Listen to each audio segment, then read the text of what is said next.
everyone. Welcome to GameFace, episode 214 on Sifted Games at sifted.net. This is our flagship show. We're here every Tuesday on Twitch live and archived for our patrons at sifted.net and patreon.com/sifted tomorrow. We're starting a little late today. Our apologies to those of you who have gotten used to our 1 p.m. Pacific start time. Our studio flooded yesterday. A pipe burst in the bathroom, which is 2 doors down from our studio. It completely flooded the studio next to ours. I'm guessing there was probably inches and inches of water in there, and then came into ours as well. There are, right now, Mitch is in the studio, by the way, and there are huge fans in there. Our landlord has in there trying to dry out the carpet. It's all torn up. Our green screen was torn down. Our studio is a disaster right now. So that's why we didn't publish Sifted HQ this morning, as usual, because we shoot that whole show in there. We weren't able to shoot all our parts for it. We're going to try to get that to you guys tomorrow if we can. But there's a bunch of other things that are complicating stuff. We have curfews here. It's 2 o'clock right now in Los Angeles, and different neighborhoods in LA have different curfews. Santa Monica right now, which our studio is about half a mile away from the line for Santa Monica, their curfew is already they're already locking down the town. I think Venice as well. Los Angeles in general is 6 p.m. So we have time to get this show done, for me to run over, pick up the file, bring it back here, hopefully before curfew hits. So anyway, it's crazy what's going on right now for everyone across the United States. And, we're still dealing with the pandemic across the world right now. It's just nuts. There's really no other way to put it. I hope we're providing some catharsis for you guys, a moment every week where you can reconnect with people who love the same stuff that you guys do. I hope you guys aren't impacted negatively by the riots and the looting. And I do want to draw a clear line between the protests and the riots and the looting, because they're two different things. I support the protests wholeheartedly. Black Lives Matter. I'll say it a billion times. Been fighting against racism since I was 18. When me and my friends would go look for Nazi skinheads in the central PA area. And I'm not proud of what I did back then, to be honest, because we would hunt them down and we would beat them up. So looking back now, I was 18 to 20 years old. I was ahead of your time. I was young and insane. I wouldn't do that now. If I had a son who was 18 and he told me he was going to hunt a bunch of all-right guys, I'd tell him not to. It was a different time back then. People fought with fists and not with guns back then. But it's very discouraging for me to think about what I went through as a late teenager fighting these scumbags. I thought it was gone, to be honest with you. I thought we were fighting the last wave of it, to be honest with you. And we stomped it out. They would come to the shows in the area at first. And once they saw that we were standing up to them, they stopped coming. It's the old adage of standing up to the bully. They're not used to being stood up to. And then they would retreat they lived in this town called Lancaster, Pennsylvania, which actually is where Sifter Mike's Q, our voiceover guy, lives right now. And that's where they were all from. And so they stopped coming to the shows in Pennsylvania, and they started going to their shows in Lancaster, and we followed them there. And there was a club there called the Chameleon, where lots of shows happened. And we went there and we took over that place too and ran them out. And we thought that was it. We were like, oh, these dumb kids from the sticks, they're the last wave. We were wrong. We were way, way wrong. So I support the protests wholeheartedly. As a site, as Sifted, I support what's going on wholeheartedly. If you don't like that, I don't know what to tell you. There are things bigger in life than worrying about if somebody agrees with me in that way. It's just the way it is. So we're feeling the riots and the protests more than anyone. And for us to sit here and see what's going on in our city and still have this stance, maybe that should tell you something if you're somewhere else where this isn't happening. So, and I think Matt would agree with me on this. I think Mitch, would agree with me on this. And my house is literally in the middle of all of it. I'm everything you see on the news, all the looting, all this stuff in West Hollywood, all that. I am less than a mile from all of that. Yeah. Every single thing every store they've shown on the news has been somewhere I go regularly. Places 2 blocks up got set on fire last night. Like, it's bad out there. But as Shane said, the protesters and the looters are two different groups of people for the most part. I was at the protest that turned crazy Saturday briefly. It was entirely fine until the cops showed up. So, and then just whole new groups of people started showing up at that point. And it's, I've been in my fair share of protests, but I've never seen anything like this before. I didn't live in LA in '92 during the riots. And this isn't as, widespread and destructive and immediate, but we also haven't had the trial yet. So we'll see what happens then. But you gotta keep doing it though. You gotta keep fighting it. I mean, and this is one way we can do it. We can't give up. We can't let them win. They're never gonna win. My grandfather fought in World War II to get rid of these people. So we're not gonna stop. And they're probably not gonna stop either. But the truth is that they're a very vocal, small slice of our society. Yeah, well, it's also not just Nazis. It's a systemic problem that exists in how America polices itself, and that needs to be addressed. This is just, the Nazi presence is almost collateral damage in comparison to that, or infiltration, one way or the other. But justice needs to be served before there can be any kind of peace on this. And we're either going to learn that, or this is just going to continue to happen, because this is certainly not the first time this message has attempted to have been sent. Yeah. And hopefully this time somebody listens. Yep. So this is crazy crap, people. It just is. I'm obviously much older than probably a lot of you. I've never seen anything like this. I've never seen this piling on of craziness going from a pandemic into this social unrest. It's crazy. We're trying to provide a respite for you guys a little bit, both on Sifted and with GameFace, a little escape for you guys from some of the insanity that's going on right now. And there is no better escape, I believe, than video games. And we have a bunch of really good ones to discuss with you guys today. We are Sifted. You can find us at sifted.net. This is our flagship show. We are 100% supported by Patreon. You can help us out at patreon.com/sifted. You can find free versions of all our content as well on Apple Podcasts, on Google Podcasts, on our YouTube channel. You can also help us with Twitch Prime, which is just linking your Amazon Prime account to your Twitch account and then subscribing to our Twitch channel at twitch.tv/SiftedGames. That's free. $2.50 a month you can give us for nothing, just for having Twitch Prime. And we'd really appreciate any way that any of you can help us. And if you subscribe with Twitch Prime, you're now getting Pactor Factor a week early with our patrons. So there's incentive to do that as well. So anyway. I don't mean to interrupt, but I just want to say one quick thing, if that was okay. I mean, the biggest thing for me was I came from Minnesota and Minneapolis area. Like, I have family. Where this is all started. Where it all started. And so for me, emotionally, this has been the hardest. I mean, it's just the video alone is hard to watch in general. I have not. I'll tell you, I have not watched the video. You can't help it because they show it over and over. But I've seen those first couple frames they keep showing where you can see the liquid trickling across the pavement. And as soon as I saw that, I knew what it was. I knew how the rest of the video was going to go, and I can't watch it. Yeah, but I think just as a person, also, I worked with people with disabilities for such a long time, and I have such a compassion for people.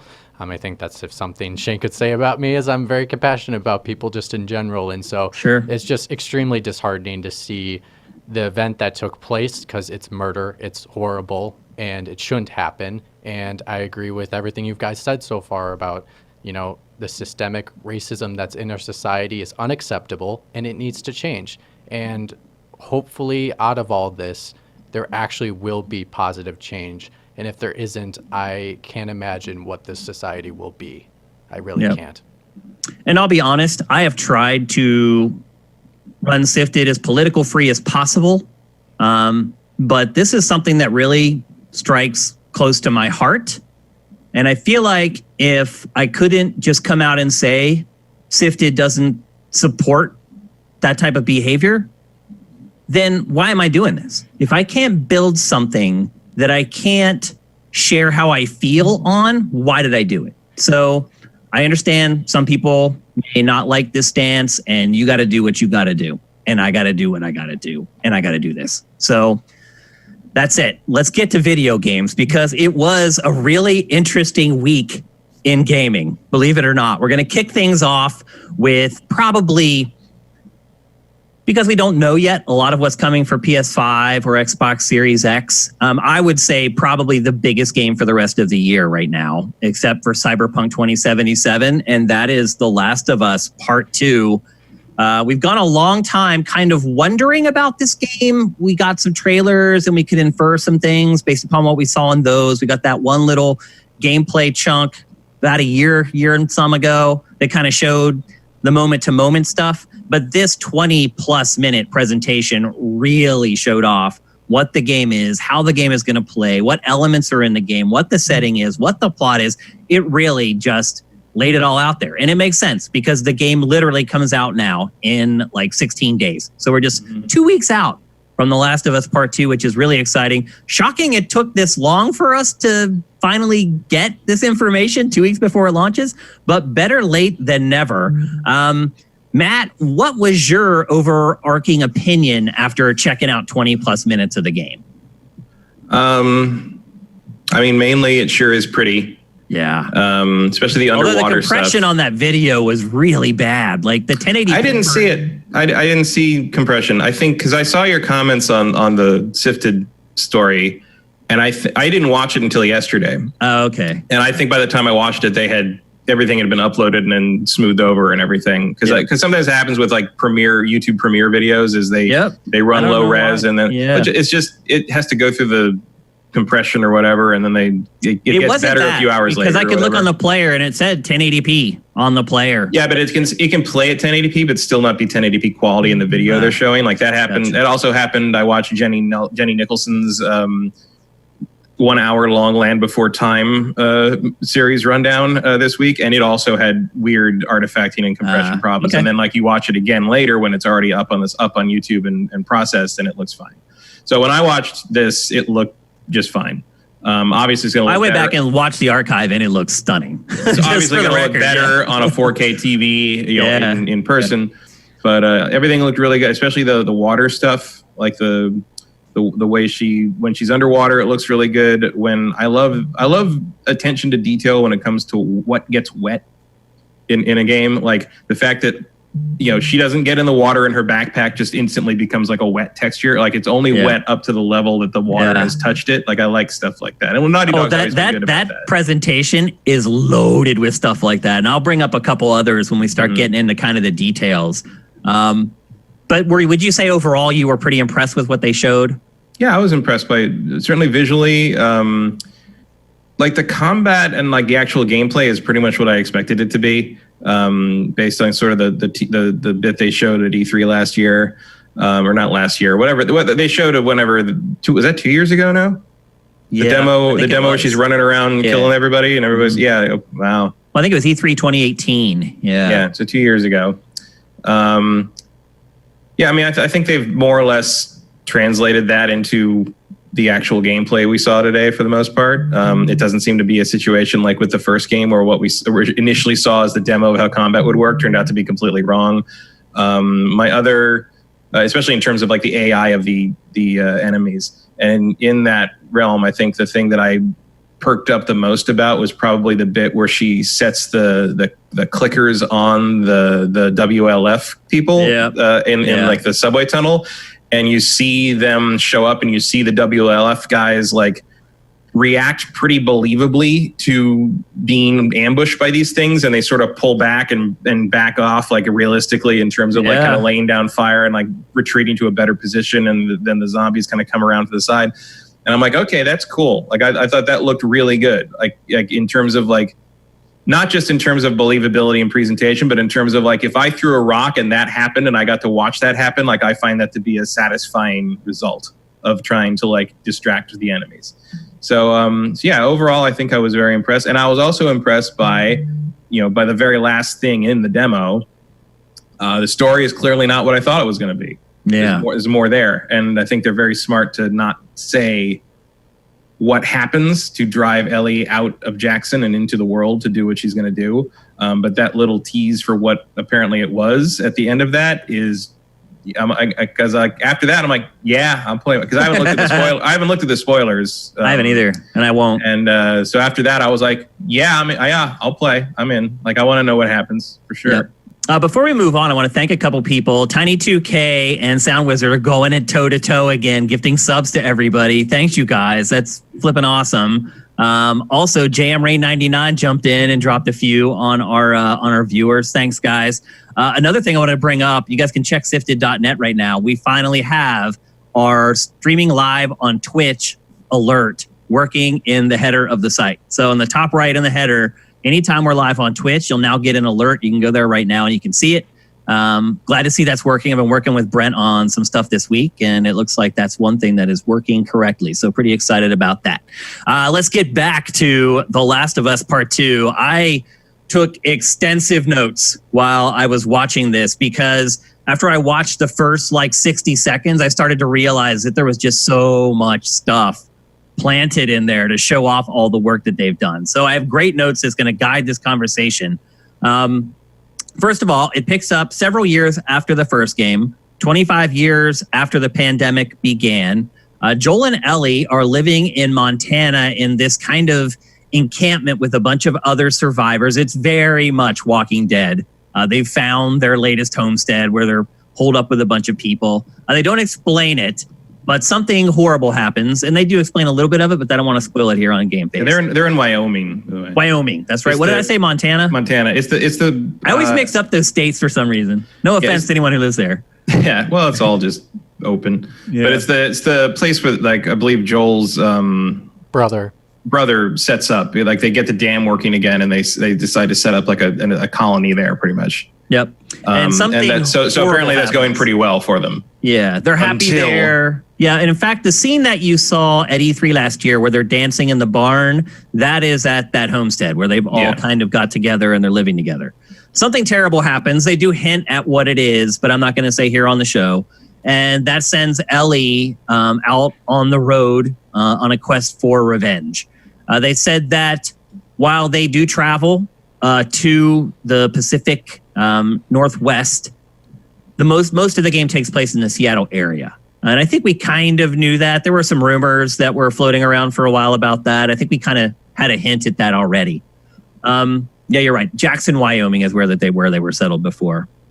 Ellie is 19, by the way, in this game. So she is a young adult. She is no longer an innocent tween like she was in the last game.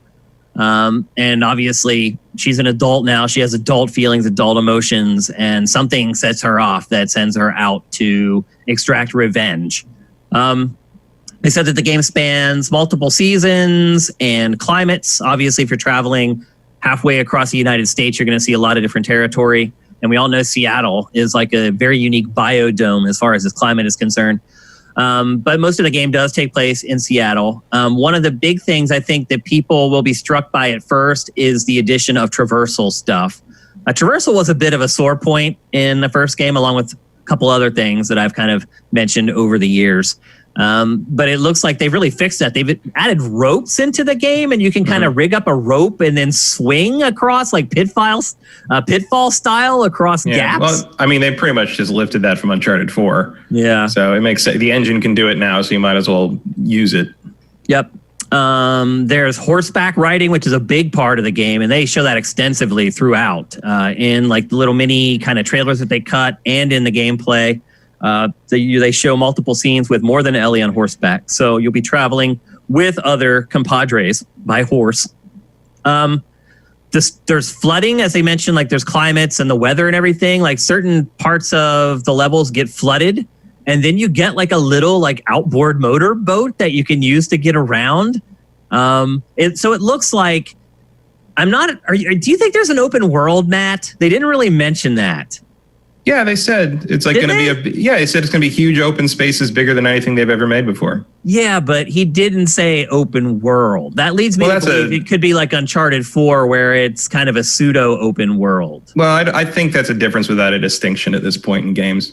Like it's just splitting hairs for no good reason. Because like what they made in Uncharted 4 was pretty much an open world map, like on a certain scale. And he said, Neil in the VO says that what they made for Seattle is sounds like it's pretty much the same thing, but vastly larger. And like at a certain point, like, I mean, the Uncharted's map, that big main map you ran around in with the Jeep, like that's bigger than some older open world games that we've called open world. So I think they, as long as you're not talking about like very compartmentalized environments and it doesn't look like you are outside of like going, kind of like the Arkham City idea, it looks like it's going to be a big place.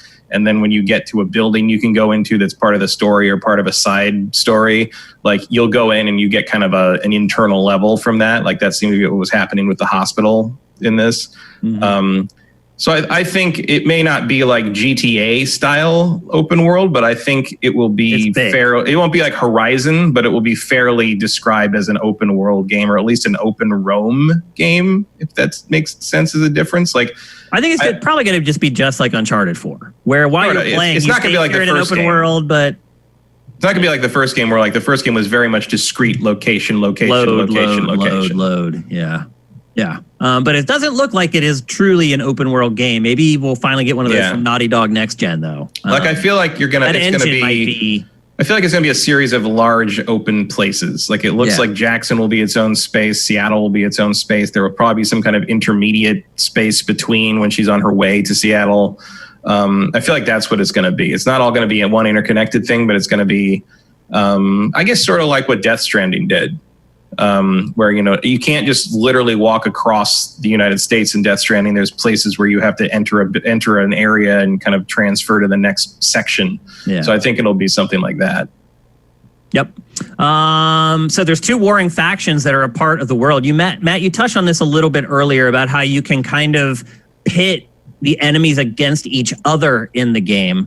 There's one that's called the Washington Liberation Front. Mm-hmm. They were a government resistance group before the crap hit the fan. And somehow they've managed to arm themselves with military weapons. Because Seattle was a quarantine zone after the outbreak, and they were basically protesting the lockdown. Yeah. And then they became a violent paramilitary group. Who would have thought? And they have the military weapons as well. Somehow they liberate. Well, he said they liberated military weaponry from a local armory, basically. Yeah. So they are very well equipped and are sort of the occupying power of the Seattle area now. And they will kill you on sight. So you see one of those guys, it's on. Immediately you're in combat with those guys. The other group was called the Scars or the Seraphites. Yeah. And they're kind of like the religious freaks. They've all cut their faces and they have scars on their faces. Yeah, they seem to be the group that in that first teaser we saw where they capture the women and torture them. Like that seems to be them doing the torturing. And they use, instead of military weapons, they use like bows and knives. They're very stealthy. They generally move silently. So you have kind of like I am looking forward to starting a fight between those two. See what happens. See if the bows and arrows versus the AK-47s. Yeah, I hope you can. I hope that is a part of the game. I hope that it isn't just like getting the infected to attack one of the factions. I hope you can get at some point in the game the factions going at each other, and then you can join in. It just turns into like this crazy like. Well, the WLF definitely doesn't like the Scars. Like you can hear them talking about it in the clip they play. Yep. So that possibility is certainly there. I'm sure we're not the only ones to think of that. Yep. Neil's pretty smart. He is, yeah. And then they talked about the creatures, the infected, and a lot of the popular ones from prior games return. So the clickers are there, and they pretty much work the same way. You have the runners that are really aggressive, the people who are just starting to turn.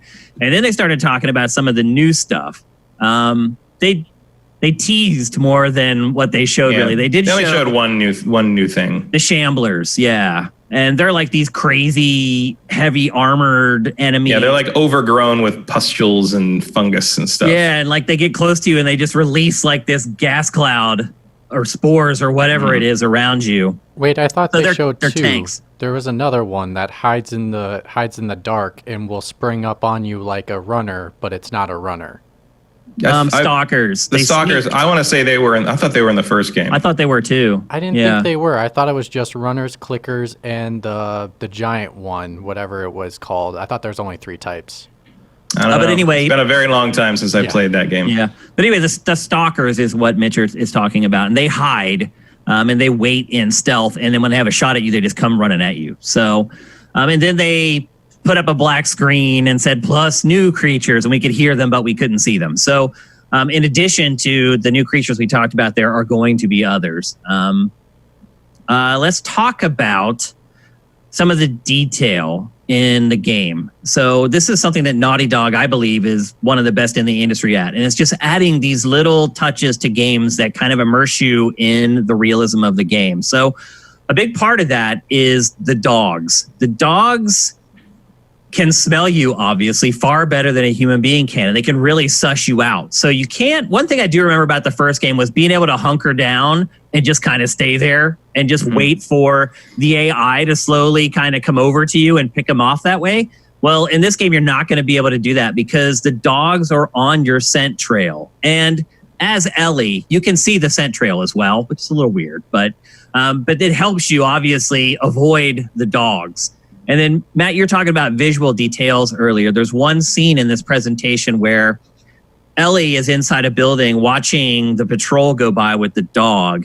And I think she coughs or she sneezes or something, and the dog perks up. And you can see the leash on the dog. When the dog turns its head, the leash pops up over the head of the dog and falls back down on the other side. And once I saw that, then I started really paying attention to and it is just loaded with that stuff. Like, you can see why their games take so long. Was it worth the time and effort to make that leash realistically hop over the dog's head like that?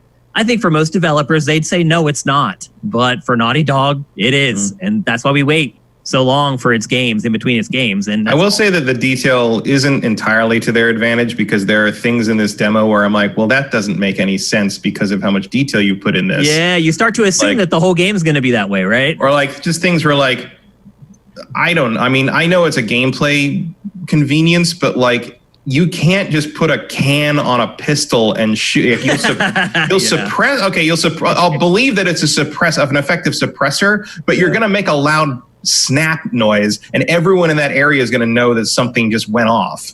It's not going to be totally silent, or it doesn't matter because the girl had that was playing the Vita and had the headphones in. Yeah. But I'm while she's sneaking up on, I'm try to swim quiet. And then she's swimming, she's grunting, and then she pulls herself out. I'm if you can't see from that distance that this person you're trying to sneak up on has headphones in, you should be trying to be a lot quieter. And I know that's nitpicking, but the that's level the standard of detail, that they set. You make me start to question why that isn't there too. Did you notice also in that same scene, when she is swimming through the water, did you look at the water? Yeah. Wow. They did a really good job with all the water my stuff. God, dude. Literally, you can see the ripple waves at the top of the water from her hands under the water swimming. Again, once I saw that first shot, I just started looking for stuff like this, and it's just one after another. And you're right. Because of that, it does set the standard way up there. So when you get something like the terrible AI from the first game, it's very off-putting. And one thing that does concern me with this game is, we talked earlier about how in the first game you could just kind of hunker down and stay there and eventually kill everything and then move on. And we talked about how the dogs with the scent are going to keep that from happening. Another thing that's going to keep that from happening is what Naughty Dog is calling analog stealth, which means that when you're in quote unquote cover, in a lot of games, when you do that, there's a switch that flips in the game that says enemies can no longer see you. Well, in this game, that's not going to be the case. If you're only partially in cover, the enemies will absolutely be able to see you and come after you. So it appears there's going to be a lot of unease in this game, but it also makes me nervous because they also talk about in this presentation that there are allies along for the ride with you, and they're doing a lot of stuff.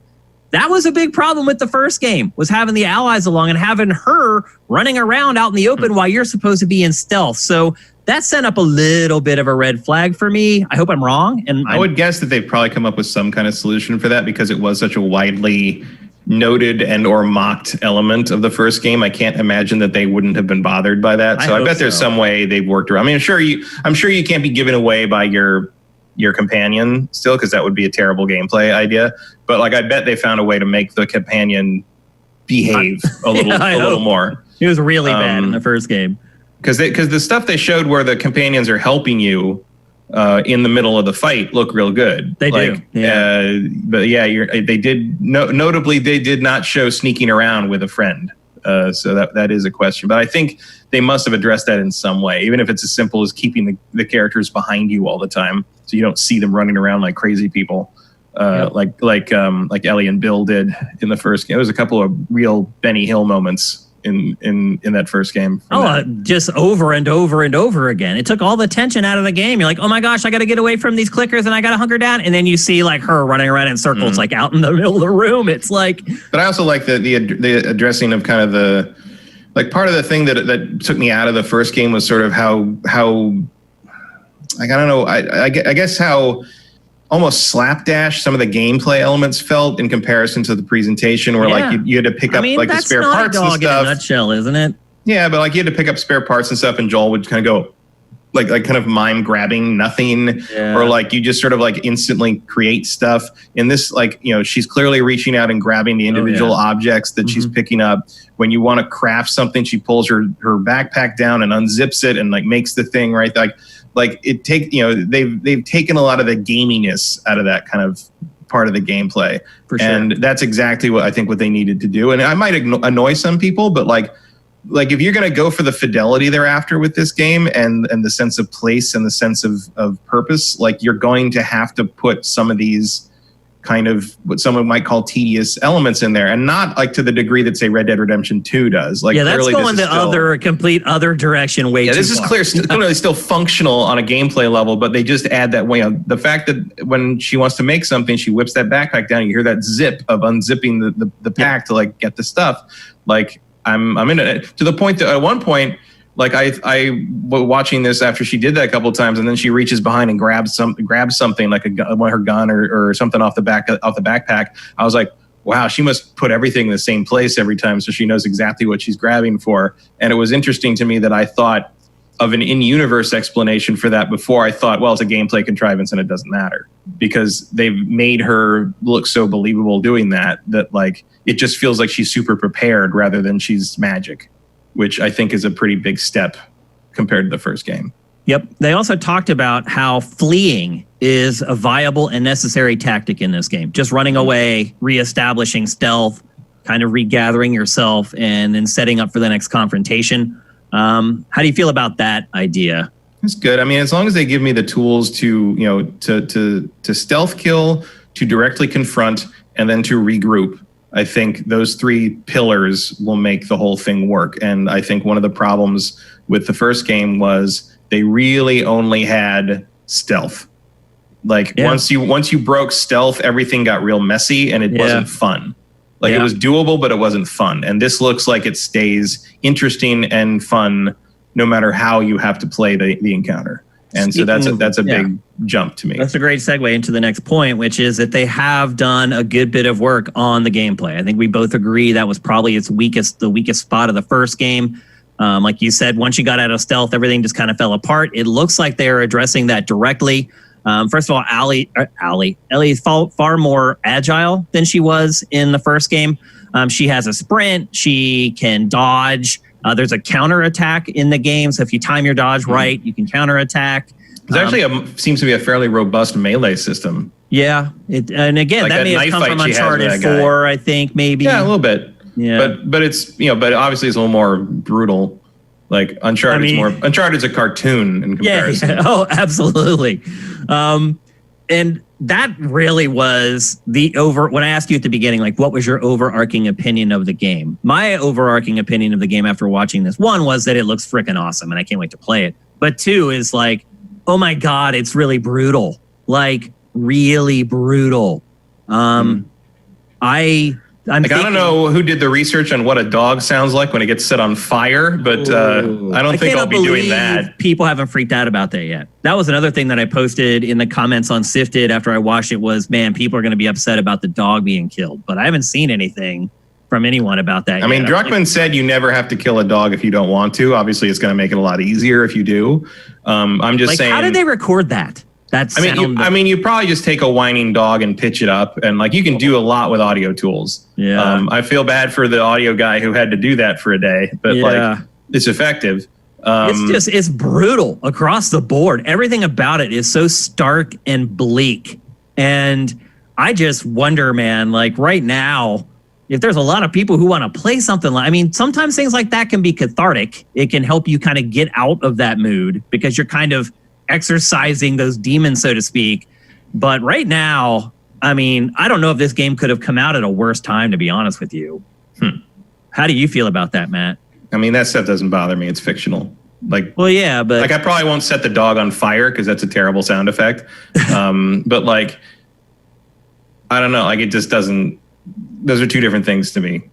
I don't know. What are two different things? Real life violence and fictional violence. Well, they're two things to everybody. Yeah, but like I don't really understand what you mean. I guess. Are you saying that video games have no impact on your mood at all? Not negative, I would say. No. Really? In movies either? I mean, like, I'm not going to say like negative, like a violent movie necessarily, no, but like something that like gets into something like Irreversible was disturbing to me. But like a really violent like action thing, no, not usually. Like Gaspar Noé, I find disturbing, but that's because it works on a psychological level as well as a visceral level. This doesn't really like trip that switch for me in the same way. I mean, it might once it's more in context with what's happening. Like this is sort of a removed slice of what's happening. I'm not a big fan of killing animals in games anyway. But it's not something that makes me look at it and say, like, oh, I don't know if this is the right time for this. Like, I don't really have an opinion on that. Yeah, I think I would argue though that most people aren't like you though. That I would accept that. Media does impact them pretty heavily, and I just wonder if a lot of people are going to buy it no matter what. It's The Last of Us Part 2. It's Naughty Dog's new game. Blah blah blah. I mean, I would argue that to some degree you're buying this specific game. I think you're buying it to feel a little uncomfortable, right? Because it's not exactly sunny material. I just feel like we're already there. True. I mean, true. It just seems like it might be piling on. It's interesting to consider. I mean, that might be why I'm looking more forward to Ghost of Tsushima. That's true. Like subconsciously, it could be. Absolutely. So it'll be interesting to see how people react to this. Obviously, tons of people already know what happens. I'm not one of them. And a lot of them aren't happy about it, but whatever. But anyway, I'm looking down the road 2 weeks from now, and I'm hoping that things are a little brighter in 2 weeks. I guess I'll just put it that way. Because good luck with that. I know, but at least by then, maybe, the looting has stopped or something has been taken off the plate. So it's not just completely out of bounds. I'm going to play it. Obviously I have to, but I would rather play this game when I'm not already in the state of mind that I believe it's going to put me in. Does that make sense? Yeah. I mean, for me, like I more react to stuff like that. Like I did with like saying Neo 2, where like, it's not that the subject matter bugs me. It's that it's frustrating to me, and I just don't have the patience right now. Like that's how that kind of thing affects me. Yeah. As long as it's as long as it's not exploitative and sort of cheap grindhouse nonsense, like I'm not going to react too poorly in that regard to something like this. Especially because, like, to me, the thing that got me most interested and most engaged was the very end, the character moment. Yeah. The violence along the way is just sort of like how you get there to me. Mm-hmm. And I do like. I mean, I think it is interesting, and I like that there's a human response when you injure someone in this game. I like that she stabs that guy a couple times after that fight, and you see him sort of go like react to it. Oh yeah, and you're like, oh yeah, the animation in this game is ridiculous. And the voice acting, like the voices as well, like and even I think it's smart the way. Like when the enemies attack you, they'll say stuff, they'll make quips, or they'll like, there's some trash talk, but also just sort of they talk. And like even the talking of the two WLF people, where like the one woman's like, oh, I'm gonna go see. Oh, she's like, wow, you're dating that girl you're on patrol with. And she's like, you should totally date a soldier. And then like he will never date a soldier because you rip his throat out 5 seconds later. And like, I think that adds something to the consequences of the violence, in that they're making them into someone that's not just like a rando cannon fodder character, and you're like, well, this guy who was just like thinking, oh, maybe I should do that. Like you're watching him like sort of bleed out and scream on the ground there, even though no one else hears it. Well, it's like the scene with the girl with the Vita. Like, she seems like this nice girl, you know? And I think Ellie is like, oh, she's about my age. We probably can relate to each other. Tries to take it easy on her, and she tries to kill her. Like, and then Ellie said, after that, Ellie says that was stupid. Yeah. And the thing about that line was sort of running in my head for a while as Ellie was going further into the area, because I'm like, did she mean it was stupid that she killed her? Did she mean it was stupid that the other girl tried to make a move and then that's why she died? Or did she think it was stupid because she gave the girl a chance to try something? Like, that's true. Like, it could be any of those. Yeah. You know, I'm like, is Ellie saying that the other girl was stupid for trying something, or is she saying she was stupid for allowing that to happen and then she had to kill her, and she's kind of blaming herself for that girl's death? Yeah. And like, almost like blaming herself as a separate person, because it's like, Ellie knows that if someone tries shit on her, she's going to kill them. Yeah. So her lapse in judgment there meant this girl had to die, because that's how Ellie functions. And like, the other angle too, that dissociation is that could be too. They said that they knew each other. There was a little exchange where I think Ellie says like something along the lines of "you again" or something like that, where they had at least met before. So there was some familiarity. Yeah. No, it was the girl at the end. That she's like, you remember me, don't you? And then she gave her that look. She's the gun on her. She's like, oh, you remember me. Because the girl at the end is the girl who kisses her. Yeah. No. The girl. No, it's not. No? They're two different people. No, that's a different girl. I thought that's who they were chasing. No, I don't know Yeah. No, it's not the same person. Because I have a feeling I know what the plot is. I haven't seen anything about the plot. What's the name of the girl who kisses her? I have no idea. Oh, I don't remember her name, to be honest. Yeah. But anyway, as your point is that the dialogue in this game is multi-layered. It's not something that we get in a lot of video games. So some of the jankiness in the gameplay, if it's still there, some of the other smaller issues, I can generally look past that stuff, because the other stuff that we're getting is so far and beyond what we usually get from games that I can overlook some of the rougher edges. What are some other things? So you were talking earlier about your companions, and they basically say that they help navigate. They can tell you how to get to certain places and it's kind of the best path to get there. They help spot enemies, and as you saw in the footage, they also will fight alongside you in combat. And again, that was a real bad spot in the first game, and I'm hoping they've dedicated a lot of resources to figuring that out. What else? You can go prone. They said that a lot of times you're going to be attacked by multiple threats instead of one, which one thing I would say is, again, earlier, you could kind of hunker down and just kind of take on enemies one at a time if you were smart about it. They're saying you can't really do that in this game. And that ties into also the whole fleeing thing they were talking about earlier. If you get overwhelmed, run away. Or you can, as Matt was saying earlier, you can pit enemies against each other to help thin the herd. And we've seen this in other games. And then let them take each other out and then come in and kind of clean it up.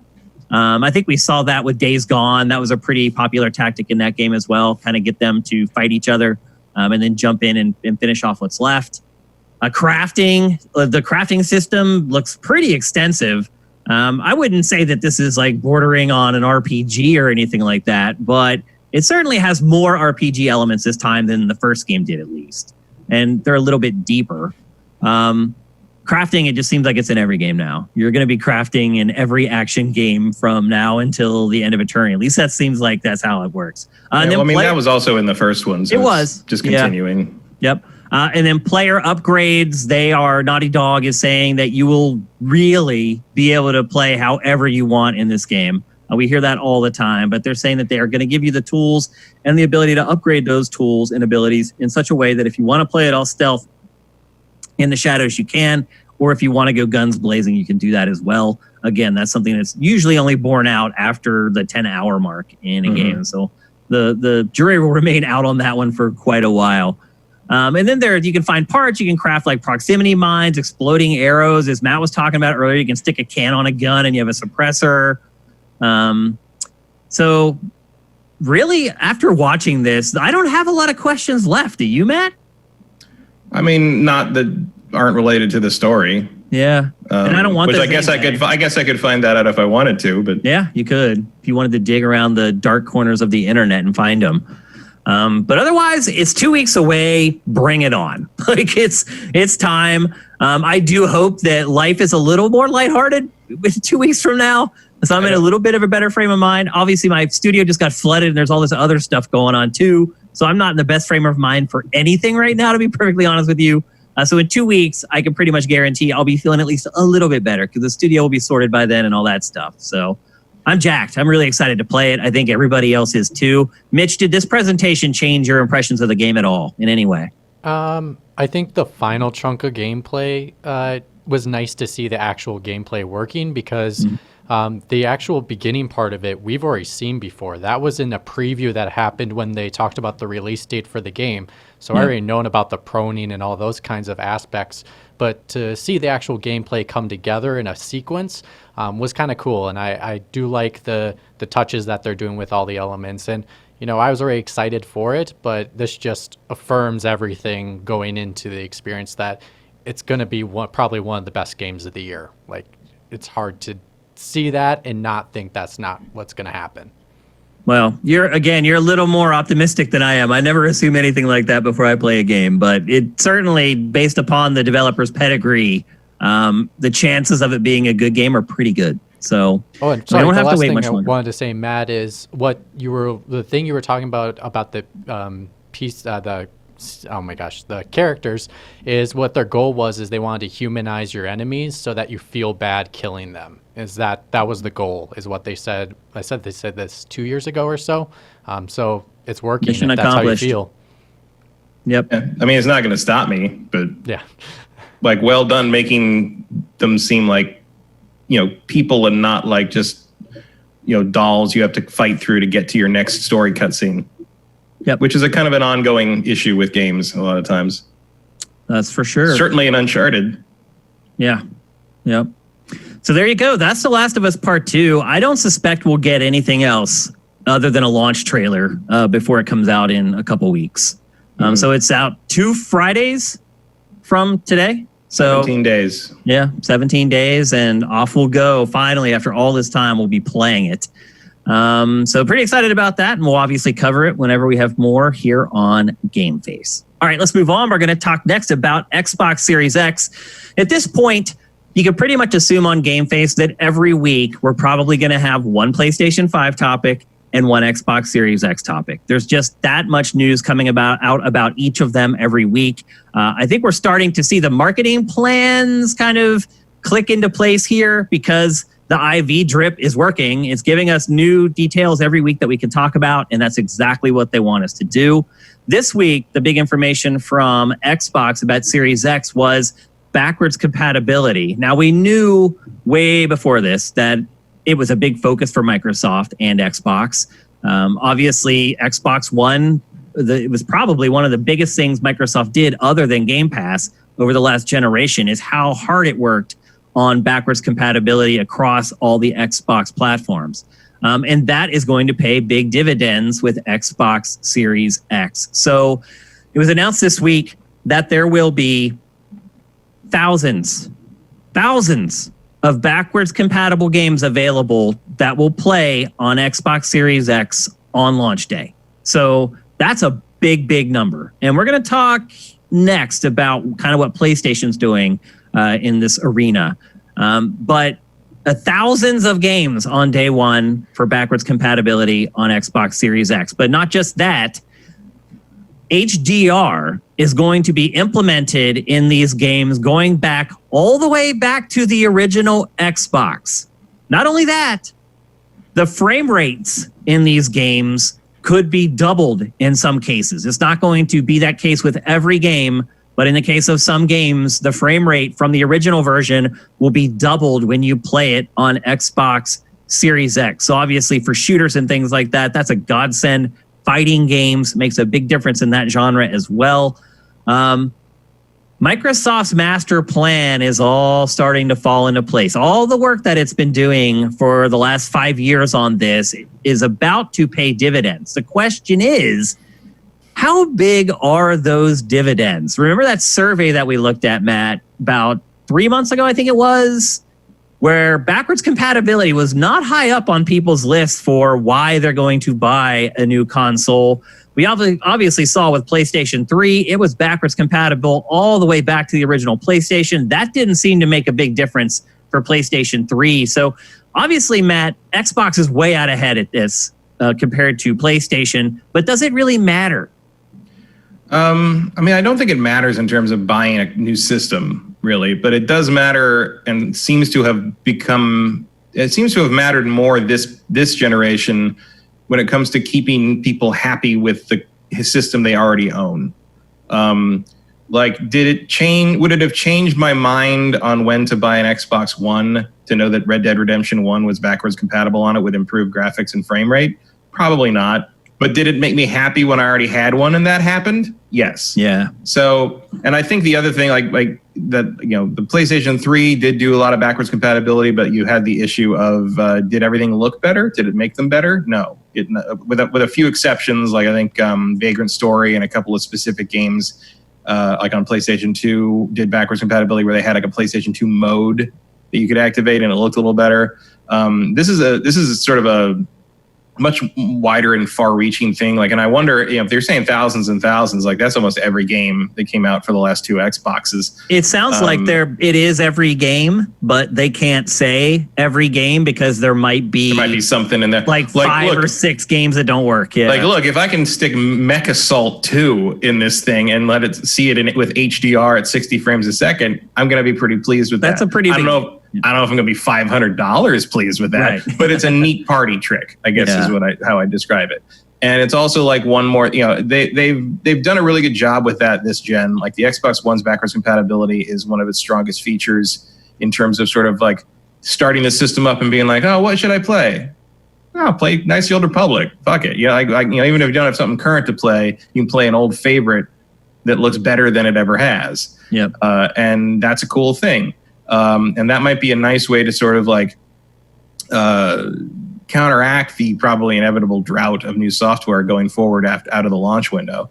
Because it's not like they have, Nintendo's launch schedule where you're going to have big stuff continually coming and filling in those gaps. That you don't have, Sony's first party lineup where you're probably going to have a big game every quarter moving forward. You're going to launch Halo. You're going to launch Forza. You're going to maybe have Fable in there, and then we're all sort of just waiting for Hellblade, I guess. We're waiting for those 12 studios to churn stuff out, basically. And so, the ability to kind of hype up the fact that you can go back to an old favorite and it works even better now. That's not nothing. It's not a reason to win the generation, but I like it. I like that it's there. Yeah, how could you not? Yeah, I like that they're building on that, and I like that they're trying to improve it and trying to make it more universal, while Sony seems to be having a much harder time committing to that idea. Yeah, I put very little value in backwards compatibility. I have a PS3 Fat. I think I used the backwards compatibility on that 5 times ever.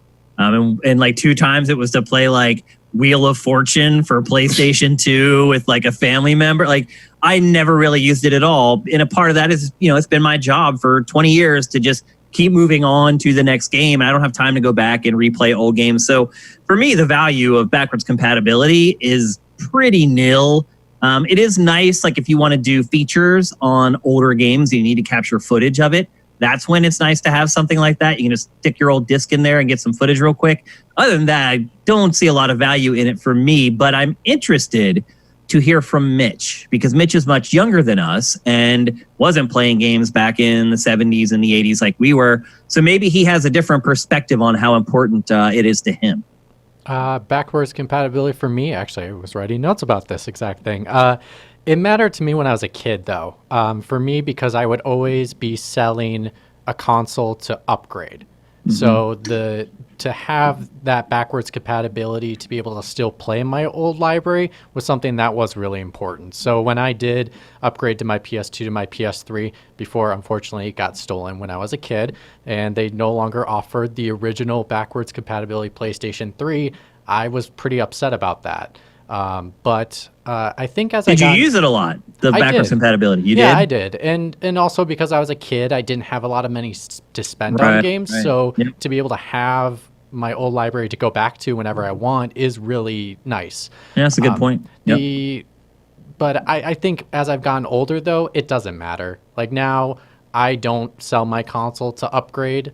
Like I still have my PS3, and so I didn't need to sell it to upgrade. So I don't think for me it's that important. As long as I can still play it and I have the console to play it on, that's what's important to me. Like it doesn't matter what form it comes in.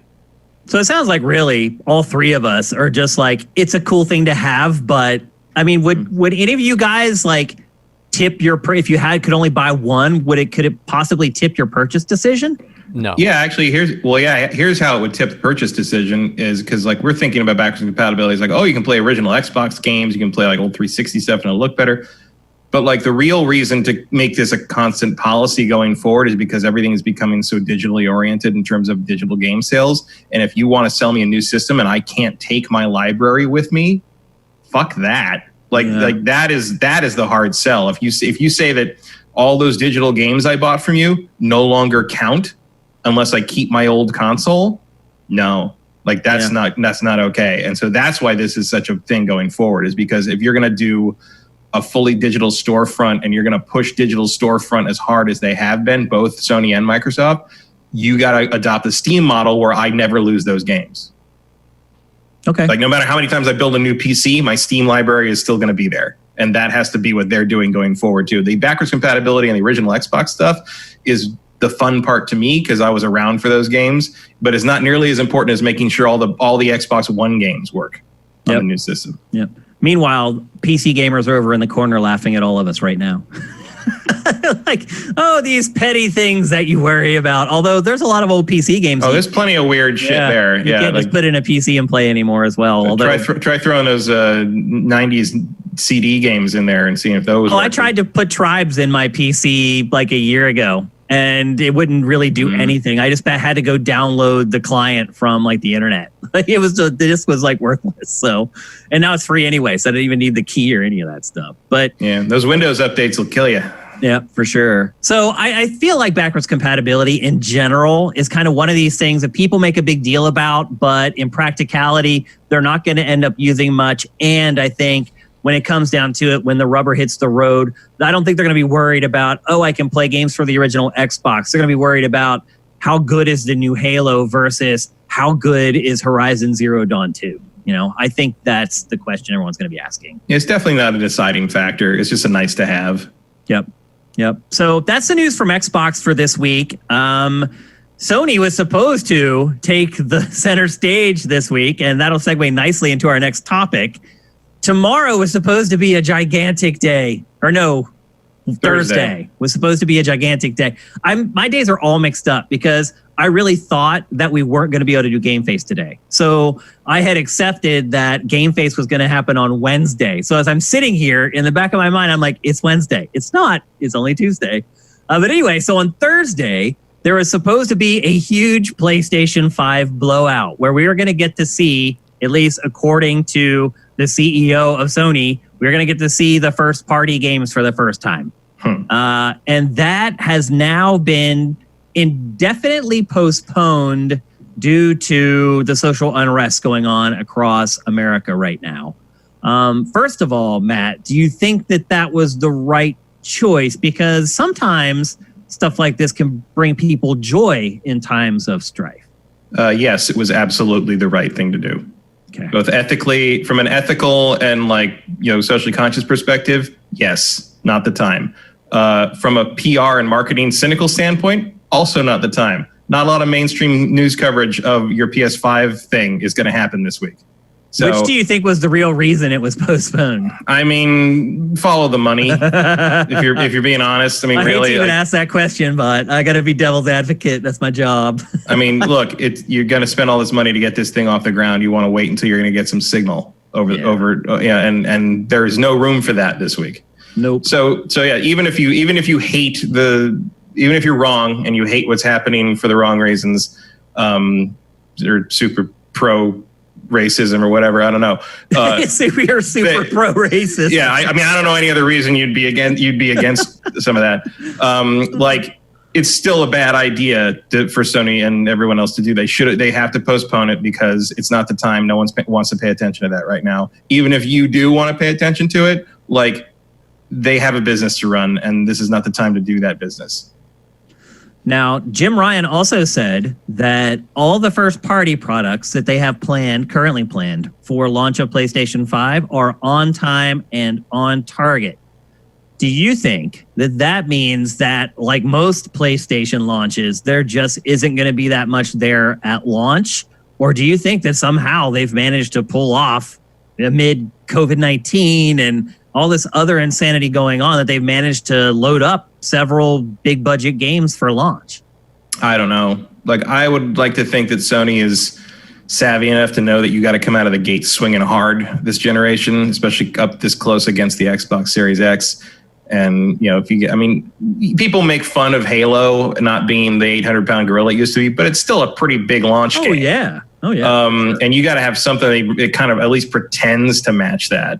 So we'll see what they got. I would hope they don't think that they can come out with, like, you know, whatever the current gen version of Fantavision is and think that that's going to cut it. You know, like, you're going to have Resogun 2.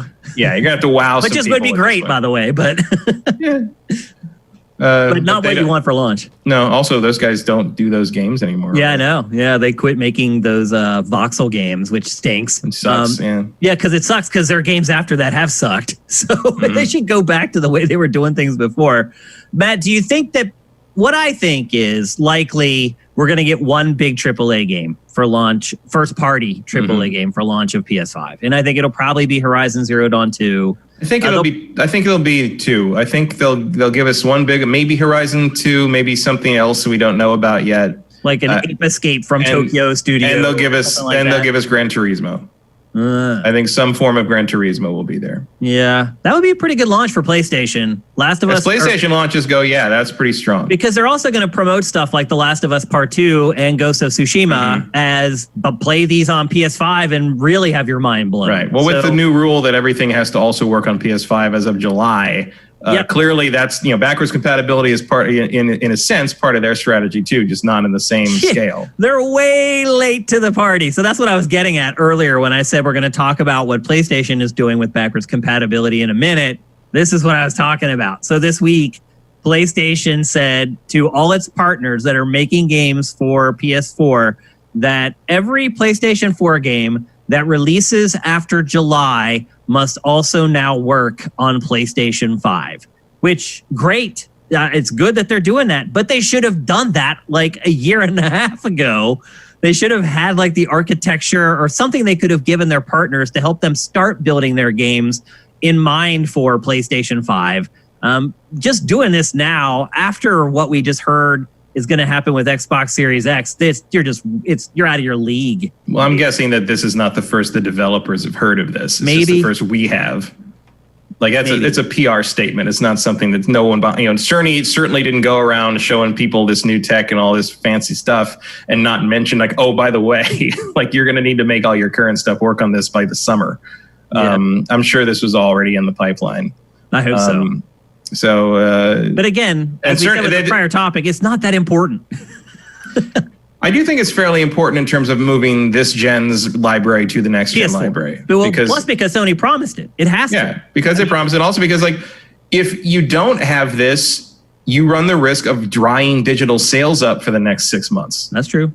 Like if I didn't think my digital copy of Ghost of Tsushima was going to work on the PS5, why would I buy a digital copy of that in July? I would just buy a physical copy so I could trade it in when I inevitably had to buy a PS5 version of it later. This takes care of that. People in chat are bringing up all the rumors about Demon Souls, the Demon Souls remake. Yeah, I know. Demon Souls. What do you think the probability of that is? 10%. Yeah. I mean, I know everybody thinks that it's like some kind of guaranteed thing, but like, I think a Bloodborne remaster is more likely. Or just them updating Bloodborne. so it runs with 4K textures or whatever they need to do for PS5. Also, I know everybody loves Demon's Souls, but it's not really that good anymore. So yeah, I think it's fix it though. It could, but I think it's pretty creaky comparison to the Dark Souls games and Bloodborne. I mean, describing it as creaky, I think is probably the best single word you could use to describe Demon's Souls. Seriously, not even just like it, just everything about it. Yeah, and I mean, it still works. Like, I mean, after I finally figured out how Dark Souls works, when I did Dark Souls 2 for the review and everything, went back, played Dark Souls. I'm like, oh, I like this now. I went back and I played Demon's Souls, which is the original Souls game that I was like, I don't get it. Yeah. And I breezed through like 5-6 hours of it without dying. Like all of a sudden, it just made sense. And like, so yeah, it still works. It's still, I get it. It's still fun, but like, I don't know what that really buys you if you like remaster that now. You know, like there's a built-in somewhat audience for that. You probably sell 1.5-2 million copies of it, like as long as people are still interested. But like, I don't know, like it's a little Shenmue 3 in terms of the move you're making there, and I don't know if it's worth it. And From really seems to want to just move forward and not look back on that stuff. And I don't know if I trust giving From's games to an outside company to remaster. That's right. A remake? Okay. Or no, a remaster? Okay. Yeah. A remake? No.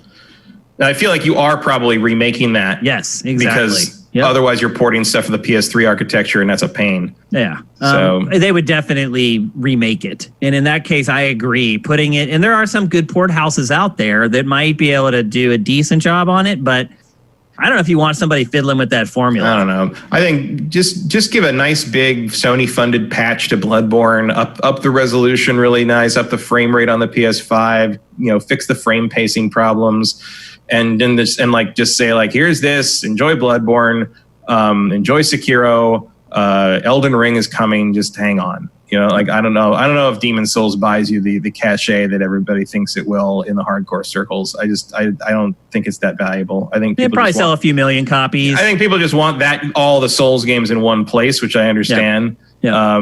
But like I can't imagine Sony feels that's a priority.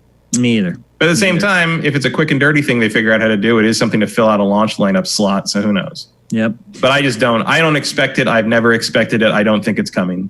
But when do you think PlayStation will reschedule its event for? You think they'll wait a month? You think they'll wait like next week? I have no idea. Like I think next week's too soon. I think they're just going to play it by ear and see what happens moving forward. You know, if the unrest dies down and some kind of like real discussion is had and people feel progress is made and it feels like a time you can, you know, release a big game system blowout and people aren't going to look at you like you're being tone deaf. Like, sure, but I don't know when that'll be. Yeah. Like, I would think we'd probably see it before Ghost of Tsushima comes out, but yeah, I'm done trying to predict what 2020 is going to do. Yeah, that's a fool's errand. Is that funny to go back and look at everyone's 2020 predictions? Nobody could have ever predicted like that tweet says, everyone who had the interview question 5 years ago about where do you see yourself in 5 years was wrong. Yeah. They were really wrong. I just hope that Sony has a chance to do the presentation before the Yellowstone supervolcano blows up. Yeah. Because that's probably coming too, let's be honest. That's all that's left. That's July. August is Godzilla. September, the aliens arrive. Like, it's just going to keep going. Well, October, that's wave 2 of COVID. Yeah. Yep. It's just going to keep on rolling. Can't get out of this year soon enough. I think probably a month delay is probably how long it'll be. They can't wait that much longer. I mean, they're a few months out from launch at this point. So I would think a month max. I would say probably before the end of June, I think we're going to get it. I mean, I'm sure they prefer to do it in the June 20s, somewhere in there. Kind of, you know, let Last of Us come out and give it a few days of hype and then, you know, reveal some stuff. Kapow. A few days later, June 25th, something like that. Yep. I don't know what day that is actually, but again, you don't know what the world will be doing by then. There's no way to know.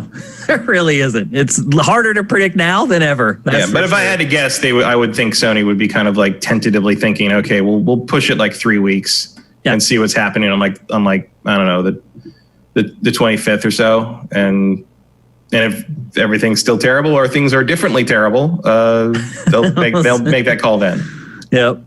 Okay, let's move on. We're going to talk now about Switch. I will say this. Switch is not getting as much airtime in GameFace as it has for the last couple years. I've mentioned it in the last couple shows that things are really kind of starting to slow down.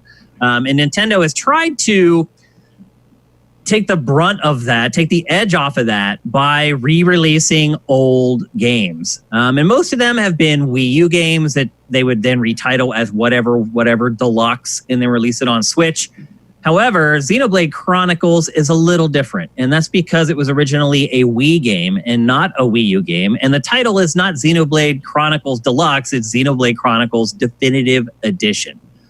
This game, how many years old is this? At 11? 10. Old, 10. It's a decade old. It was also ported to the 3DS, and if you remember... Not tremendously successfully, but yes. Yeah, well, it ran at like 10 frames a second. Yeah, it was rough. And at that, you had to have the hyper-powered 3DS with the little analog nub to even play it. Yeah, so, one of the few only on new 3DS games. Yep, it was one of the few. And so very few people played that because nobody had that version of the 3DS. Look, man, I love this game, and I only got like an hour into that version. It's painful to play. It's pretty much unplayable, yeah, for the most part. So Nintendo did us all a solid, and it has... I don't know how to describe it, if this is a remaster or it's a remaster. It's a remake.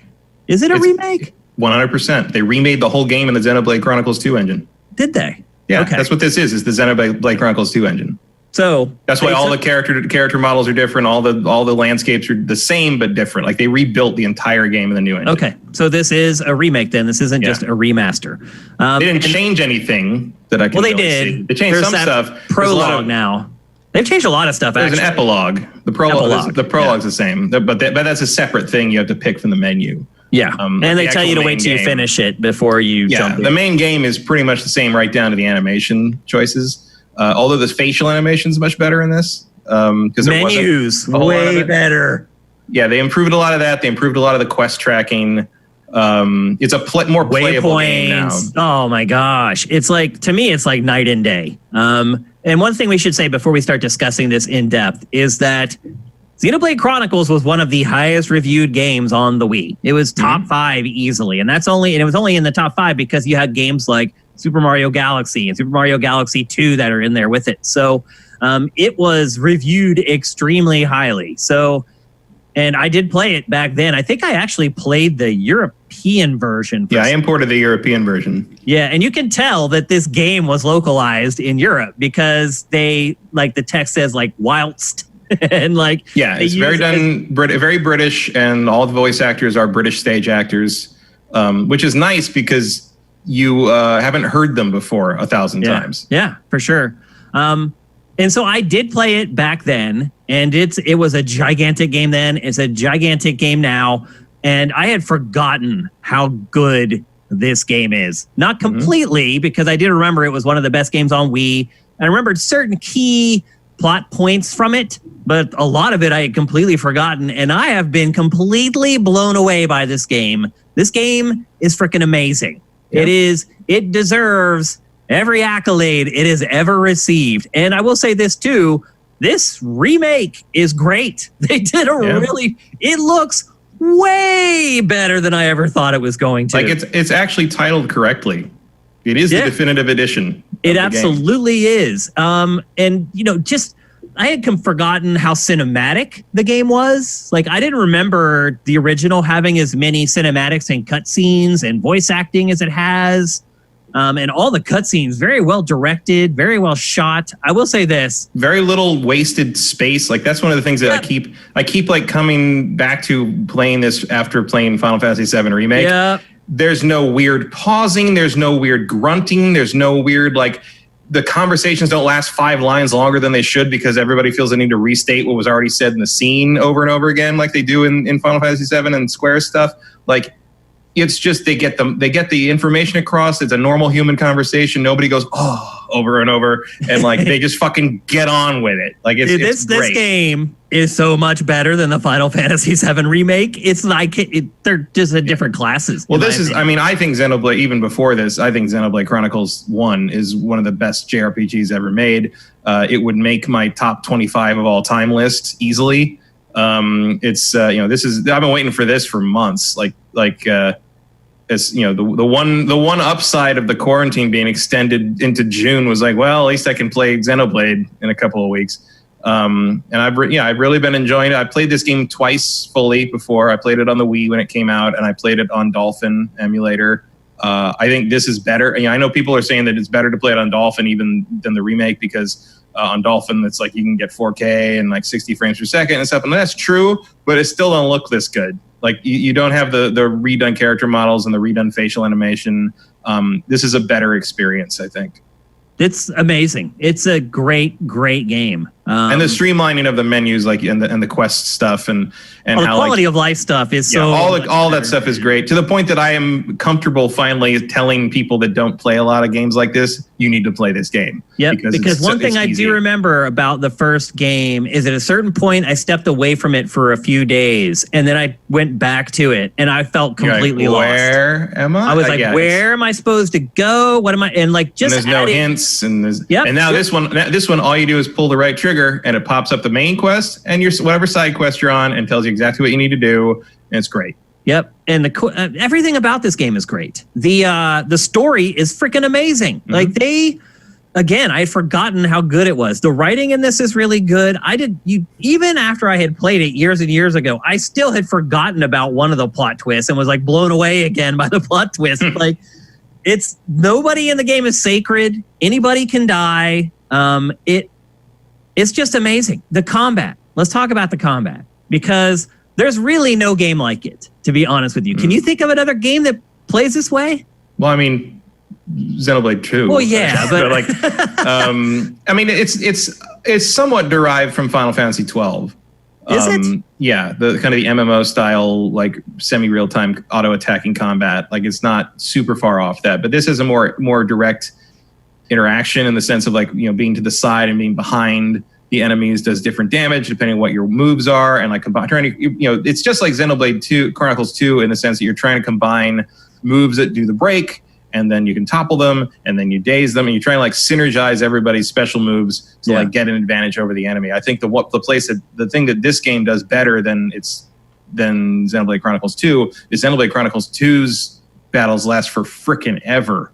Like, they just go, like, you're still doing the same thing, but you're doing it over and over and over and over. Yeah. Whereas, like, if you can topple even a powerful enemy in Xenoblade Chronicles 1, like, you're probably going to win after that topple. Like, you do extra damage. Yeah, you got him, basically. Yep. But, like, I went back to Xenoblade 2 like a month or two ago just to kind of, like, refresh. And, like, even like random fights, like not like boss fights, not story fights, just like got in a fight with a couple of tigers on the way somewhere. The fight's like 5 minutes long. Like, I'm knocking them over 14 times, and I'm just like, get on with it. Like, no thanks. And you're like, yeah, eventually, like, I was looking up stuff. Am I doing something wrong? And people are like, oh, early on until like 30 or 40 hours in, yeah, you're gonna have a problem doing something. You just want to avoid them if you can. Don't only have fights that you have to fight. And I'm like, that's no way to do that. And especially because like the strength of the Xenoblade games is exploration and the world. Like, the world that all three of the games create is fascinating and interesting to run around in. I think Xenoblade Chronicles X does it the best, just because it's so huge and weird and alien, and you get the mech to fly around and do all that. I mean, I do hope Xenoblade Chronicles X gets a Switch port at some point, like a port or a remake, whatever they want to do. You would kind of lose something by having to put all the gamepad stuff on screen, sort of the way Wonderful 101 did. Mm-hmm. But it would be better than leaving that game trapped on the Wii U, I think. Yep. So before we get too much further, I do want to explain like the basics of how the combat works. So as Matt said, your basic attack, and if you're playing a Shulk, that's a sword swipe, is on like a cooldown, and it just happens automatically. And so if you stand still, your guy's just gonna attack with his sword on a time to beat. It's like an MMO.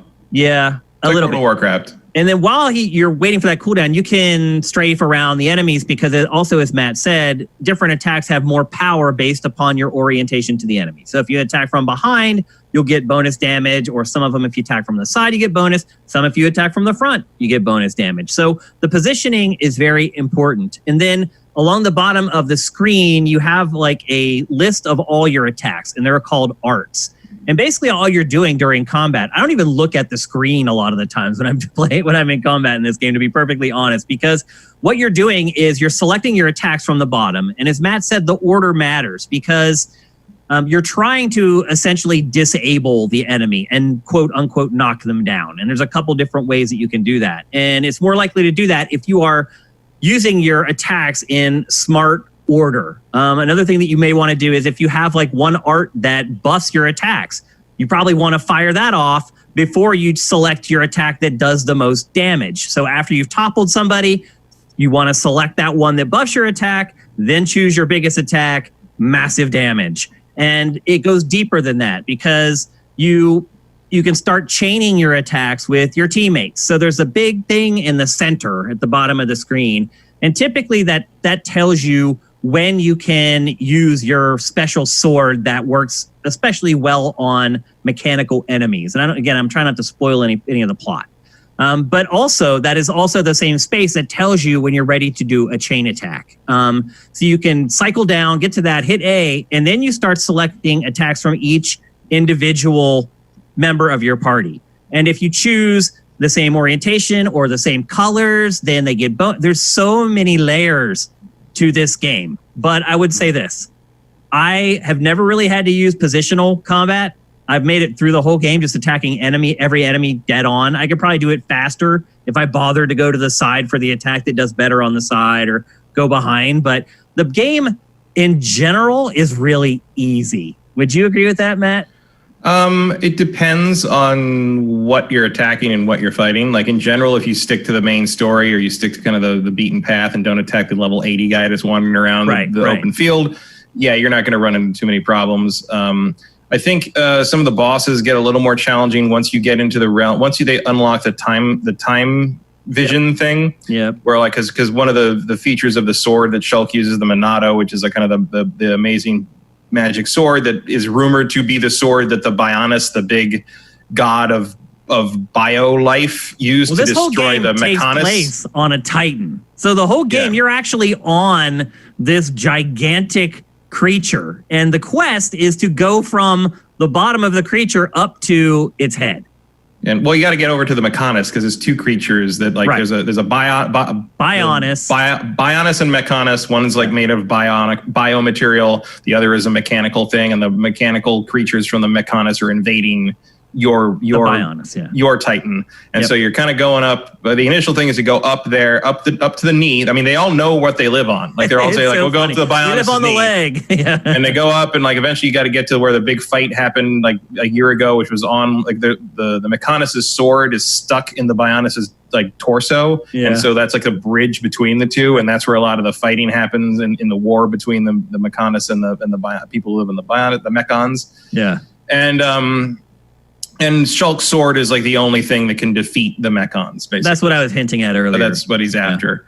The other thing, one of the other things he can do is he can see it through time. Like he can see the immediate future. Ahead of time. Yeah. And they use that in the story a lot. There's a lot of like, he thinks this person's going to get killed by this thing, so he has to change the future. But it also functions. Some great writing around that, by the way, Matt. There are a couple scenes around that where he sees a vision where I was like, wow, this is Xenoblade Chronicles. Like that scene actually had some heft to it. Wow. Yeah, they use that real well. And, but they also use it as a gameplay element where if an enemy is going to fire off a really damaging or a deadly attack, you'll see it, like he'll see a vision of it happening, and then you'll have a certain amount of time to do something that will counteract that attack. And there's like 3 different kinds of attacks that can throw at you in 3 different specific ways to counter them.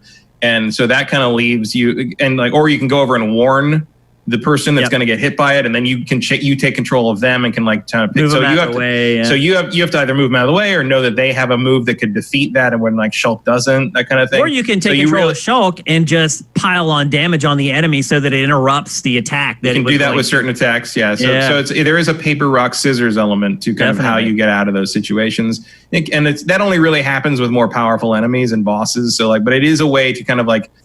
I like it because it changes things up and keeps you on your toes in a game that is fairly easy when you're talking about just fighting the general trash enemies. Yep. And B, like it actually takes a fairly like powerful and complex element of the narrative and turns it into a functional and interesting gameplay element, which doesn't happen a lot in these games. More often than it does. Yep, absolutely. I agree. I will say I have fallen in love with this game again. Mm-hmm. I was like, okay, I'm probably going to play it for 4 hours just to check out all the improvements and the changes. I kind of knew where like the first big pivotal story beat was, and I was like, I'll play to there. And no, like I got to that and I just blew right past it and just kept going. I'm now over 20 hours into it again. Mm-hmm. And so first night it came out, it went live, I think at 9 p.m. our time, and I played it till 4 a.m. It's great. I haven't done that I haven't played anything till 4 a.m. since this lockdown started. I just haven't had it have the interest in me. But it's the first game probably in months that I've really held my attention. I stuck with the whole time. It's great. Go buy it. Go buy it right now. If you own a Switch and you don't have anything to play right now, go buy it. you don't. We all know nobody has anything to play right now. I wholeheartedly recommend this RPG, especially if you like JRPGs. Although I would also argue that this isn't really like the stereotypical JRPG. It doesn't feel like it to me. The art style does. And I will say this, my wife was in the room while I played it for many, many hours over the weekend. And she said to me, she goes, "What is this game?" And I was like, "It's Xenoblade Chronicles." I knew she had no idea what that meant. And she goes, "It sounds like an old game." And I was like, "What do you mean?" And she's like, "I don't know. It just sounds like one of the games you played back in like the 90s. And I was like, interesting. Okay. I didn't know how to process that. But I don't feel that way. Like it definitely doesn't feel like an 11-year-old game. Like again, I'm enjoying it more than the Final Fantasy VII Remake, which just came out. So I highly recommend it. I know a lot of you guys maybe are too young to where the Wii just kind of passed you by, or maybe games like that when you were that age didn't interest you. Well, it was also it was a weird release because it came out in 2010 in Japan, and I think later that year, maybe 2011 in Europe. But in America, Nintendo of America never planned to bring it here, and then that Operation Rainfall thing happened, and that got Reggie off his ass, I guess, to do that. And they did eventually bring it here in 2012, 2 years after it came out in Japan. But it was a GameStop exclusive here, and like a lot of people didn't even know it came out because they didn't advertise it properly. It was a weird. If you're in America, there's a pretty good chance you never got to play Xenoblade Chronicles 1. And you definitely didn't play it on the 3DS. So I hope you didn't, because it was terrible. Yeah. But this is your chance. This is by the best it's ever been. I know like there's been like weird stuff about how like the resolution's bad or low or something, or like I haven't seen it. Like I didn't see it either. Like on handheld, it's it drops to 540 sometimes. We didn't even bring that up actually. On handheld, it does look terrible. I mean, I would never play a game like this on handheld anyway. Like, I don't use handheld for stuff in it, but I will say characters are too small. The text is too small. It's sub 1080p most of the time, even docked. But so was Xenoblade Chronicles 2. Like it's the same. It runs pretty much the same as 2 did, and I thought 2 looked good. I hate Xenoblade Chronicles 2, but I thought it looked fine the whole time. And this looks just as good and doesn't have all the stupid anime waifu crap in it. So it's not as embarrassing. I don't think it's embarrassing to play in front of people, unlike 2 and arguably X, because X does have a little bit of an afternoon anime series to it. The only embarrassing part of playing this game, and it wasn't like that with my wife. It wasn't like she's like, "Oh my gosh, I can't believe you're playing this." And I didn't feel that way either. But one thing that was embarrassing is there's a female character in the game, and you're constantly like getting new armor and gear to upgrade your characters with. And I got to a point in the game where the most powerful armor that she could have was a black bikini. And that's it. And literally for the next 7 hours after I got that black bikini, I never got armor that was more powerful. It's like the game forced me to put her in a black bikini for like 4 hours. Well, you can just change the cosmetic look. Yeah, you can change the color or whatever. Well, no, you can completely change everything. Well, Yeah, you can basically choose the outfit of the armor. Are the stats still all the same? That's the whole point. Like the bottom section down there, that's new. That is new.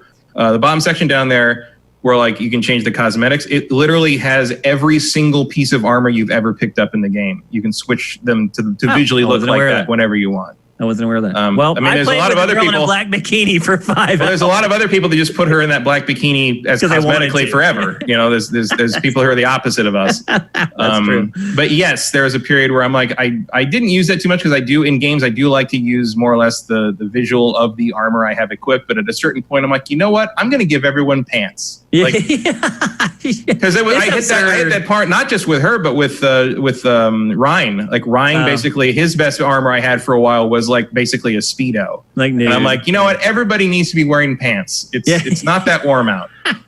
Well, she had actually ended up looking like Wonder Woman because they also had a literally tiara, identical to Wonder Woman tiara, and she has dark hair, shoulder length. She looked like Wonder Woman. That's what I told myself anyway. Mitch, you spent some time with this. You didn't get to spend a ton of time with it, but what were your impressions of it? And did you play the original back in the day? No, I didn't play the original back in the day. I got about 2 hours in. I played 2 side missions, and basically where the B-roll ends is where I basically got to. But I enjoyed it. I've played Xenoblade Chronicles 2 before, and my best friend, I watched him play Xenoblade Chronicles X. So I have some experience with the franchise. The combat, it was good. I definitely am intrigued with the story, and so I'll keep playing it.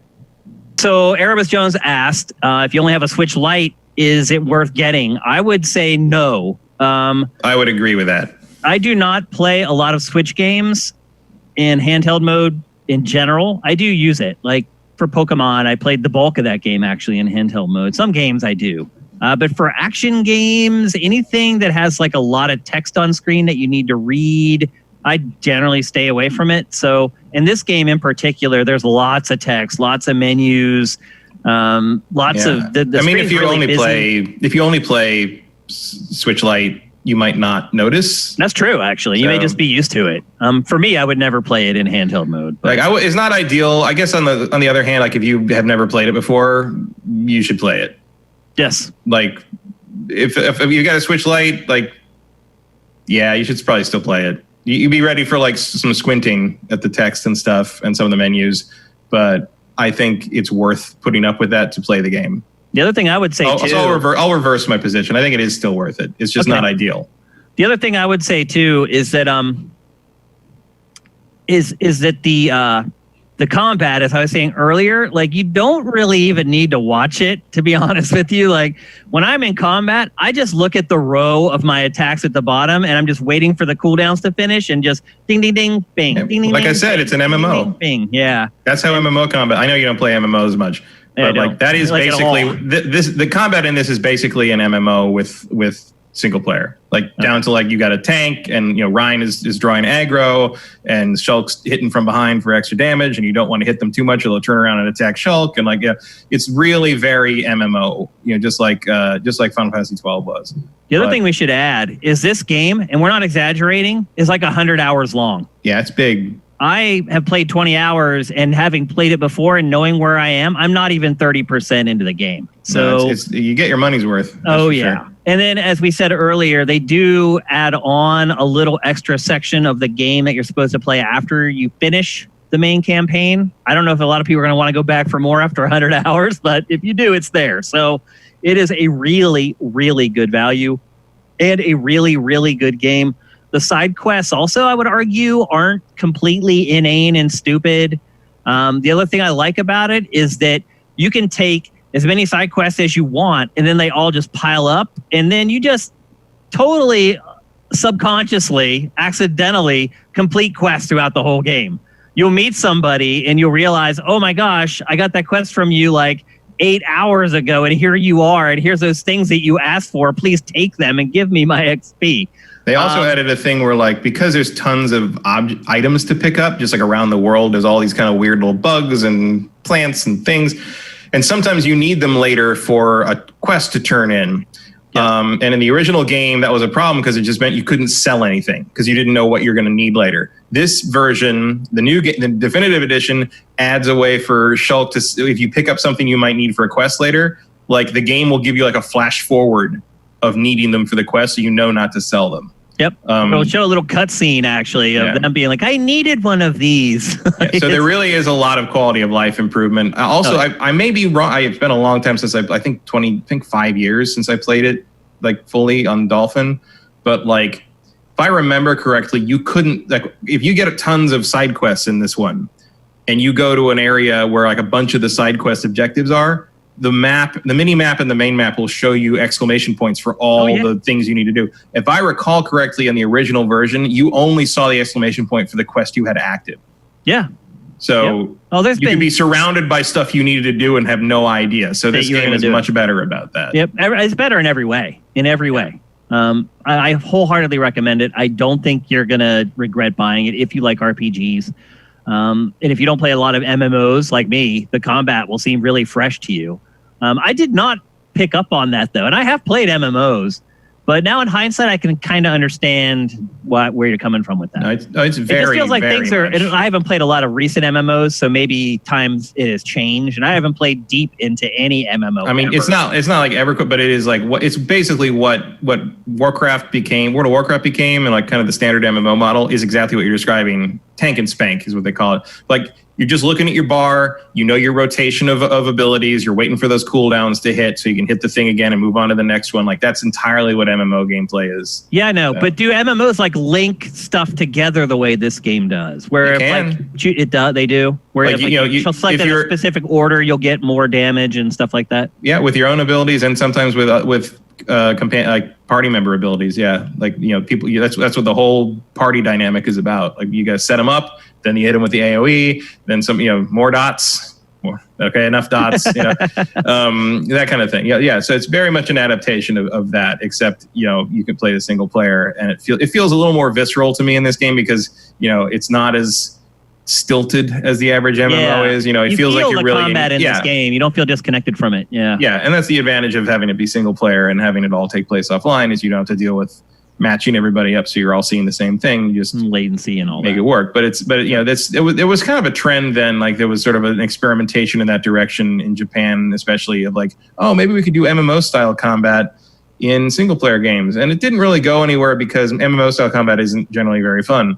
But I think they did come up with something pretty special in this, and they have carried it forward through 2 more games, and it more or less still works. So it did seem to do pretty well. I think I saw it was when I was looking at the downloads on the store, it was like the number 3 or number 4 most downloaded game on the eShop. Yeah, in the UK sales, it did pretty well too. So I'm hoping this prompts more, and I think I'm hoping it sells better than 2. So they get away from the stupid hardline weird anime boob stuff and can just make a freaking video game again. Yep.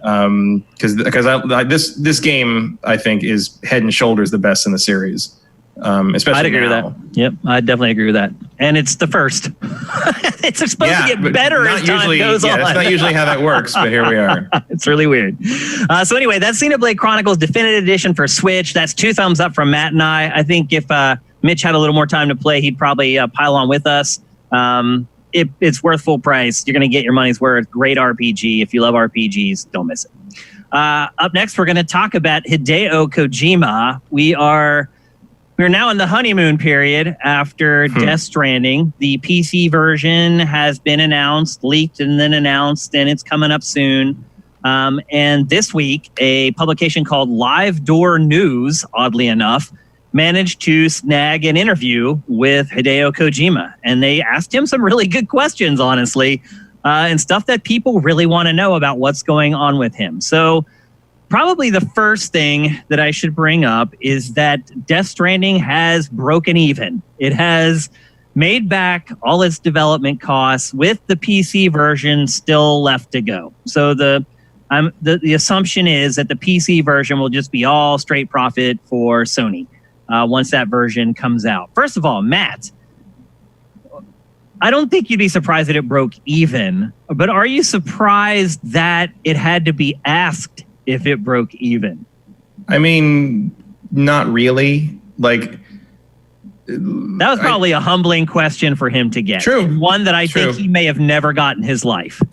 Not recently, anyway. Yeah. I mean, maybe not since Boktai. Right. Which no one cared if that game broke even. Right. I mean, I really enjoyed I didn't like that game very much, but I really enjoyed the press conference presentation. Yeah.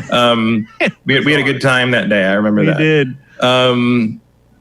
It doesn't surprise me really, especially in the wake of having actually played the game.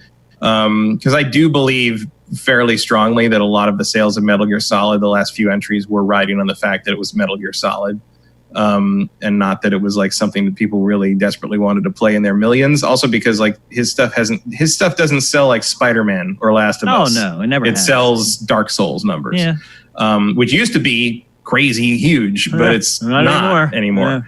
Yeah. The sales of his games really have not grown with the market. No, it hasn't. And they're still fine. But like, I think that's one of the things Konami had a problem with, was like, he just wasn't worth the trouble anymore. Because they needed 13 million sold to rationalize the amount of time and money he was spending making the games. Yep. And so this, like, especially because, like, look, Death Stranding is really boring. And like, I didn't get all the way through it.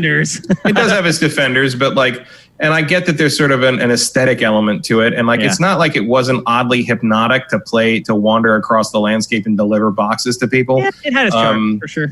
And especially in the era of this like pandemic lockdown, it's like, all right, I guess that's actually more timely than I thought it was. A guy who has to go out in the middle of a plague land and run around and deliver people shit. I mean, it's basically an Amazon simulator at this point. That's funny. But like, does it surprise me that it didn't really hit it big with the mainstream? Not really. I mean, I don't think word of mouth on this extended to like my casual friends. Even if I liked it more, I don't think I would have told all my casual friends like, yeah, run out and buy this delivery simulator, like where you can't get rained on too much. Like, it's just bizarre. Are you surprised it broke even?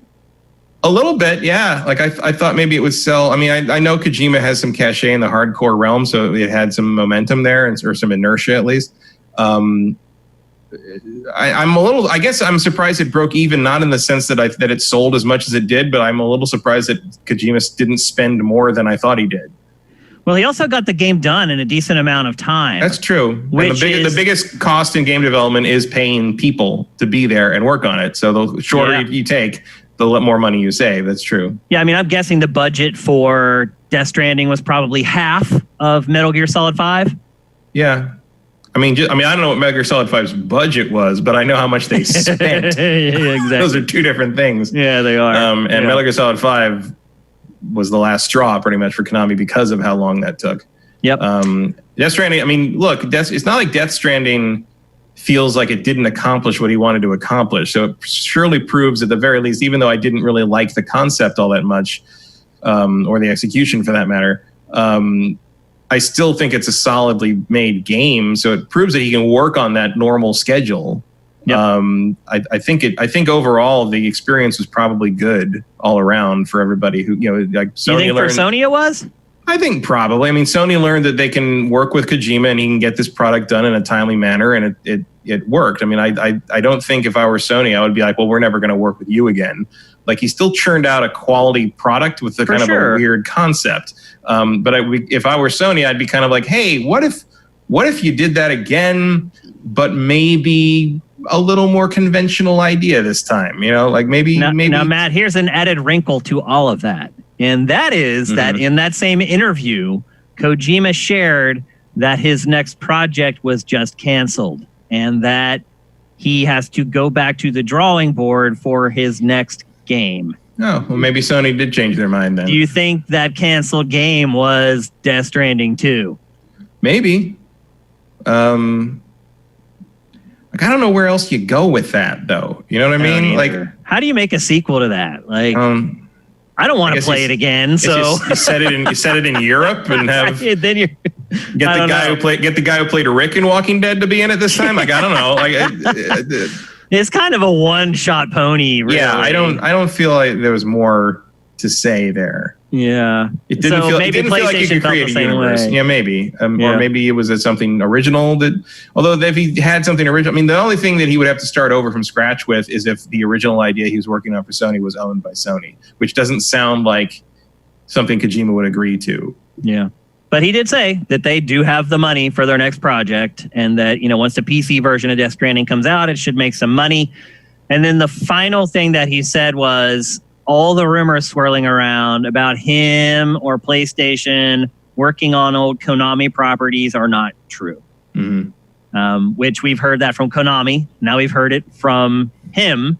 But from everywhere else, it's a different story. So I don't know that I put a lot of weight in him saying that, because that's what he needs to say right now. Right. I pretty much believe that. I never thought he was working on another Metal Gear or anything like that. Yeah, I don't believe that either. The thing from the Konami rumors that I knew was going to have some actual meat to it was the Silent Hill thing. Because of Silent Hills and PT and just from some things I'd heard. And some stuff you heard as well. And I hadn't heard anything about the other Konami properties that people were propping up in that same rumor mill. So if you recall, go back to that show where we talked about that, and then Konami denied all of it.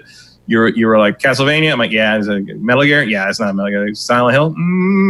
I had a very different response to Silent Hill, and now we're seeing why. Yeah. I believe him that he's not working on any Konami properties. I do. I don't think he'd want to. I think he just wants to make his own games. I think he wants to do his own thing. He's had enough of that shit. Like, he's worked on Metal Gear for most of his adult life. He put his hand in the Castlevania pool and tested that water, and it turned out okay. But I feel like he feels he's done it, and I would agree with him on that. Like, I don't think there's any reason to go back to that well. And I think a lot of his ideas for Silent Hill probably got expressed in Death Stranding, so I don't think he'd want to go back to that. That's true. So now, he did say that he's working in the realm of horror. Mm-hmm.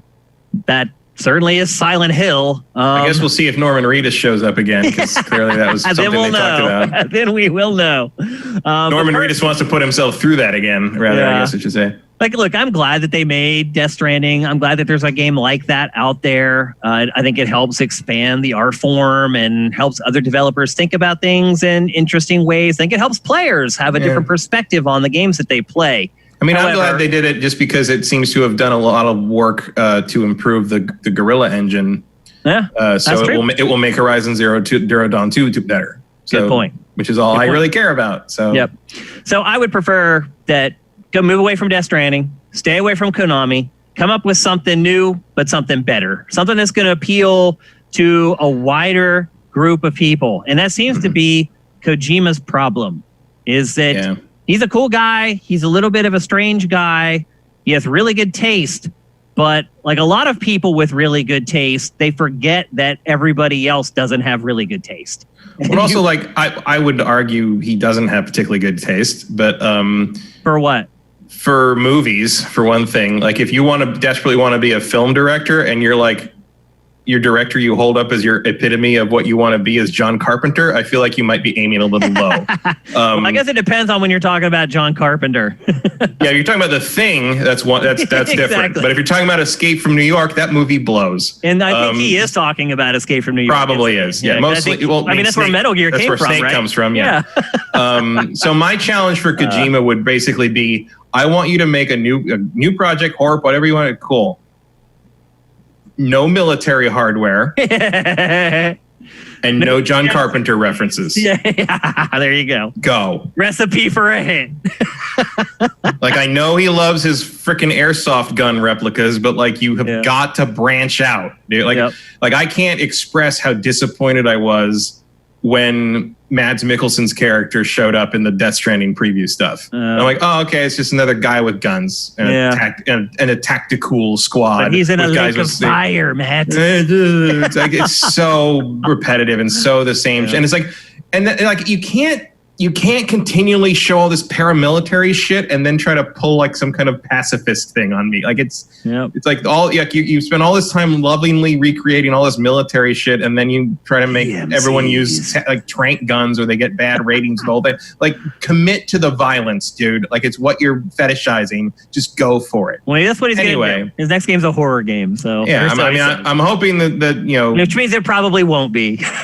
Yeah, and he has range on stuff like that. I mean, like it's not like Zone of the Enders is just that again. Like Zone of the Enders is a very original concept for the most part. It's his spin on mech stuff, but it really also let I can't remember the name of the guy who did all the mech designs for those games, all his games. Shinka Jura. I know who you're talking about. You know what I'm talking about. Yep. But let him really kind of go wild with some of the Zone of the Enders designs, and like I dig. And they did it again in Metal Gear Solid 5 with those weird bipedal walkers. I don't know what's going on. I mean, I really would love to. I do admit, I would love to play the version of Metal Gear Solid 5 that's in Kojima's head. Yeah. Because I feel like we got maybe 30% of it. Maybe. Definitely. So anyway, that's Kojima's latest update. That's Konami's latest update. That's the Silent Hill rumors update for this week. I suspect we won't see Hideo Kojima for a while, like a year and a half. He's got some work to do. Yeah. I mean, if he had to go back to the drawing board to start over. Whenever the next time Jeff Keighley can manage to get him to share something, that's basically the next time that's when we'll see him again. All right, let's move on. We're going to talk next about Kingdom Hearts, and you guys know how much I love Kingdom Hearts. I'm really excited for this discussion. I'm not really all that excited for this discussion because I'm not a big Kingdom Hearts fan, but I know a lot of you will be. And that's because it is leaked out from several very reliable sources that Square Enix is working with Disney on a Kingdom Hearts TV show for Disney Plus. The rumors also stated that originally Disney tried to do it in-house as a live action project and realized, I know, and realized, I wish I could see. I would love to see the fucking pitch reel for that one. Jesus. You imagine that from like this, the people making like the Descendants show or something? I hope they still manage to like cut together the pilot and like gather the Once Upon a Time crew to make a live action Kingdom Hearts series. Oh, wow. Well, as you probably aren't surprised to hear, that idea failed miserably. And so they've reached out to Square Enix, and now Square Enix is creating the show inside Unreal Engine. So when we talked to you guys about Unreal Engine 5 a couple weeks ago and how you could just drop your assets right into it and just take off running, this is what we were talking about. Yeah. They are going to remember, like, that's very similar tech to, I mean, they used Unreal for Mandalorian. They did. Well. Like, yeah, Disney's all up on the Unreal tip here. Yeah, it totally gets it. And so there is now a Kingdom Hearts CG animated series on the way to Disney Plus. Matt, what do you think they could conceivably do with this? And do you think that there's any hope for actually creating a plot that is interesting and understandable? No. But that doesn't mean it's going to stop them. Yeah. I mean, I don't stop. Here's the thing. Like, I don't know what Disney... I mean, Disney, I guess, has been okay with what they've put out as the games so far, so I don't see any reason why they would. I mean, if I were them, I guess I would just sort of retell the story of the games as a TV series. Oh God, no, please, and no. try to like, well, because the thing to remember, and I've talked about this with some of my Star Wars friends too, is like, even no matter how much you love the Star Wars movies, especially like the kind of the prequels and the sequels, you could definitely take all of Star Wars, the 9 Skywalker saga movies, so-called, and remake all 9 of them and make a much better flowing and more coherent story out of them, knowing where you're going with all of them. That is true. Yeah, I'm not saying they'd be better than Empire Strikes Back or whatever, but you could, now that you know where it ends up, you could make something that flows better and also doesn't include Episode 9. And with Kingdom Hearts, I'm not saying it's the same situation, because Kingdom Hearts is sort of like if the entire Star Wars series was as nonsensical as Rise of Skywalker. It's just like, I don't know what's happening. They're just running from one side of the screen to the other. And at some point, the power of friendship is going to solve everything. That's basically what Kingdom Hearts is. And then Mickey Mouse shows up and hits someone with a sword, and you're like, "What in the world?" I'm okay with that. And so my guess is that they will sort of streamline the mythology of it. Maybe Organization 13 will be like Organization 4, and there'll only be 4 of them or something. Like, that's the thing, is it's just too much. But you could turn it into something. And one of the questions I've had over the years is like sort of, especially when my girlfriend and I would go to Disneyland all the time back in the 2000s, it was like, why is there no Kingdom Hearts merch? Yeah. Like, why doesn't Disney because they own all those characters. Like, they own Sora and Riku and all that stuff. Yeah. Square doesn't have the they don't have the rights to make their own stuff with that. They have to clear it through Disney. Disney owns that. I'm like, how come there's no like pins or there's no? And slowly over the last like 6 or 7 years, you have started to see they have Kingdom Hearts merchandise pop up in the parks. Tokyo Disney actually does have Kingdom Hearts outfits for Donald and Goofy that you'll see once in a while, and like so they have started recognizing it a little bit. Yeah, because look, the people who were 13 when that series started are 31 now, so they got kids to take to Disneyland too, and one of the ways to pull them in is to show them this game they used to like. That brings up a good point, though, Matt. The potential audience for this show is, I mean, the demographic is from like 3 to like 43. Yeah. How do you make a show that can appeal to all those people? Well, my answer to that would be go watch Star Wars Rebels, because it does it. Okay. They did it. And so I'm not saying that, I mean, I will say that if I were Disney, and I'm not, and I don't know if Disney's quite aware of this, but I think they are, given the outcome of The Mandalorian, I would absolutely be trying to get Dave Filoni's eyes on this show. At least as some kind of consulting producer as Square kind of works through the making of it. Dave Filoni being the guy who show creator, showrunner, producer, writer, etc. on Clone Wars and Star Wars Rebels, also worked on Mandalorian. The man is probably the most well-versed and most creatively interesting force working in Star Wars today. He gets it on a level that, like, he's a fan. You know, he's a fan of things. He likes stuff. I will say this, and I talked about this in the Spoiled on the Clone War, the last 4 episodes of Clone Wars, but I ran into him leaving a Shin Godzilla screening a few years ago, and talked to him a bit because I knew he was a Godzilla fan, and I'm a Godzilla fan from way back. And he pulled out his phone and showed me pictures of when he went to Okinawa with his wife, and when they went to the temples that they shot Godzilla versus Mechagodzilla at. Wow. And he had pictures of himself standing in the same location, holding a picture from the movie, like matching up to the rocks that they shot all these things at. And then he went to a premiere of like the anniversary of Gojira, the original movie, and he had brought his own Mechagodzilla costume to wear, and he wore it, and it was so good, the Toho people thought they'd hired him to be there and brought him into the VIP area for the party, and then he took the helmet off, and he's like, what's this random white guy doing here? That's great. And like, that's how good that costume was. Yeah. So he is a hardcore fan of things, and that's why you'll see stuff in these shows like that are super deep cut references to things, but you don't need to get them to understand this show. I think, and he's got a really strong sense of story and character and how that all should hang together. He was also a director on a lot of the Avatar: The Last Airbender. That's where he came from. So you're saying hire him, basically. Just hire him. He's already hired. He works with him. But I think you just need him as a consultant because he's working on tons of Star Wars stuff right now. But I would definitely make sure then. He is very busy. And there are rumors that in the future he will be promoted to some kind of creative like lead thing at Lucasfilm. Which would be a good move. But if I were Disney, I would want this man who has such a hugely just a comprehensive understanding of how animated storytelling should work. I would be showing him at least the early episodes of this Kingdom Hearts series to make in like rough cut form to make sure that he can kind of say like, this is pretty good. This isn't so good. You should streamline this. You work on this. Like I would definitely be making sure this gets put in front of some people that know how to do this, that do not come from Square. Yep. That's my number one thing. Make sure you're vetting this with people who do not work at Square. Hey, Mitch, what do you think of Kingdom Hearts? It actually was, I played the entire series. I enjoy the series. And the only reason I did because my roommates in college forced me to play them all. And they're like, you're going to love this. And so I did. And I ended up enjoying it.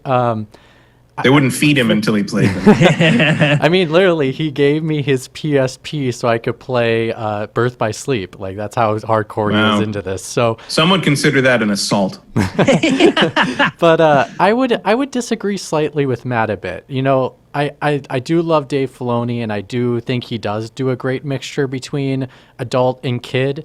in regards to audience. But for this series, it's you either go super kiddish or you go to match the adult.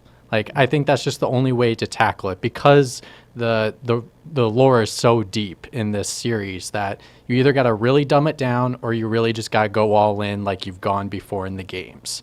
And I would say I would be more interested in seeing them doing a continuation of Kingdom Hearts going into the future and maybe introduce a new character, and then maybe that leads to future games, because the series isn't over. They just said this Kingdom Hearts 3 was the end of the Xehanort saga. So there's still more Kingdom Hearts to come.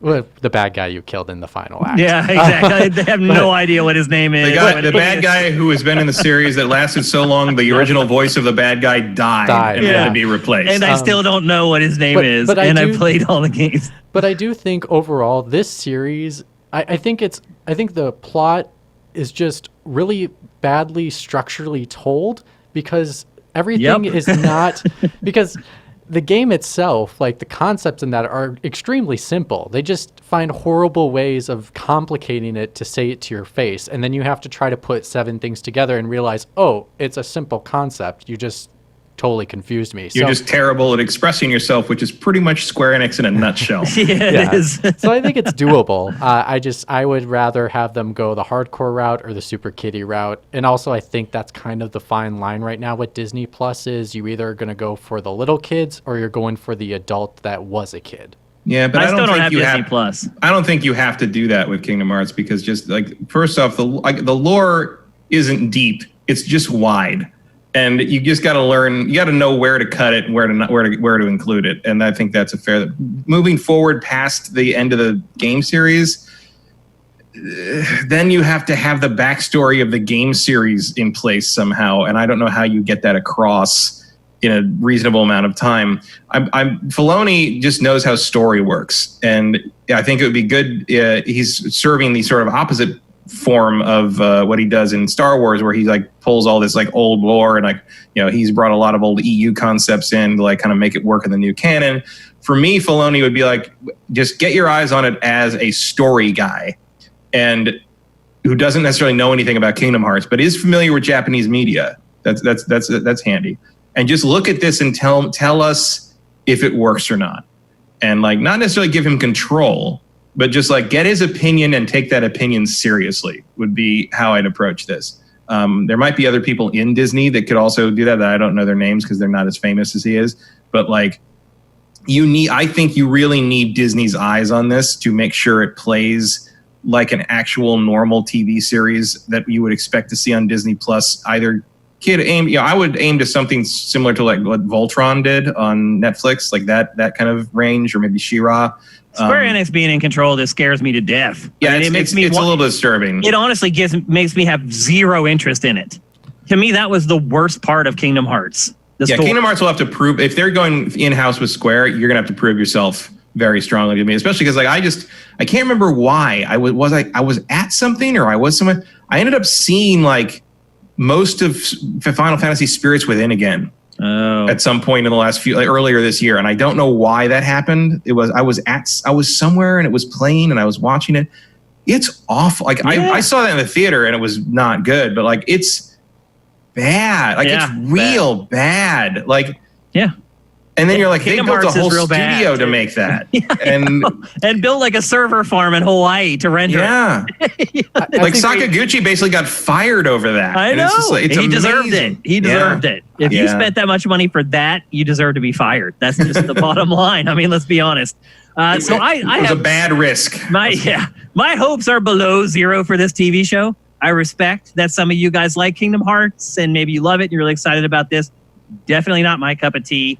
I think there's potential here. I just feel like they need to approach it like, let's not pretend they did it right the first time. Or let's just ignore all the characters that Square Enix created, because they all suck. Like, all of them. Like, except for Sora, I guess. Like, I guess. The rest, they're just like all these faceless, nameless. They all blend together. They're not memorable. Get them out of there. I think there's something to be said. Okay.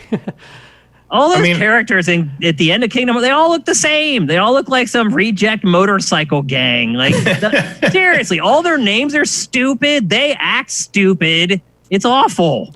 It's made for like 5-year-olds, I think. So maybe to Mitch's point, maybe they should make it for kids.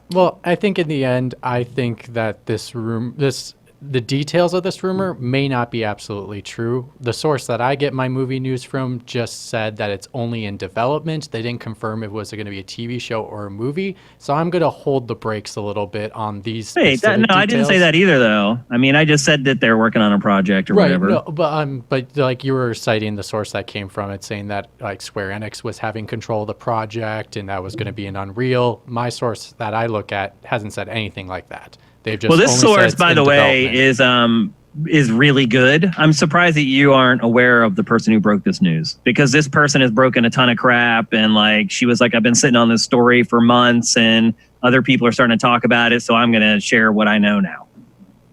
I mean, the person I heard it from said they just heard it from the grapevine, because now Disney is sitting down and looking at a lot of projects and saying, what do we want to start developing for as soon as we can start actually making stuff again?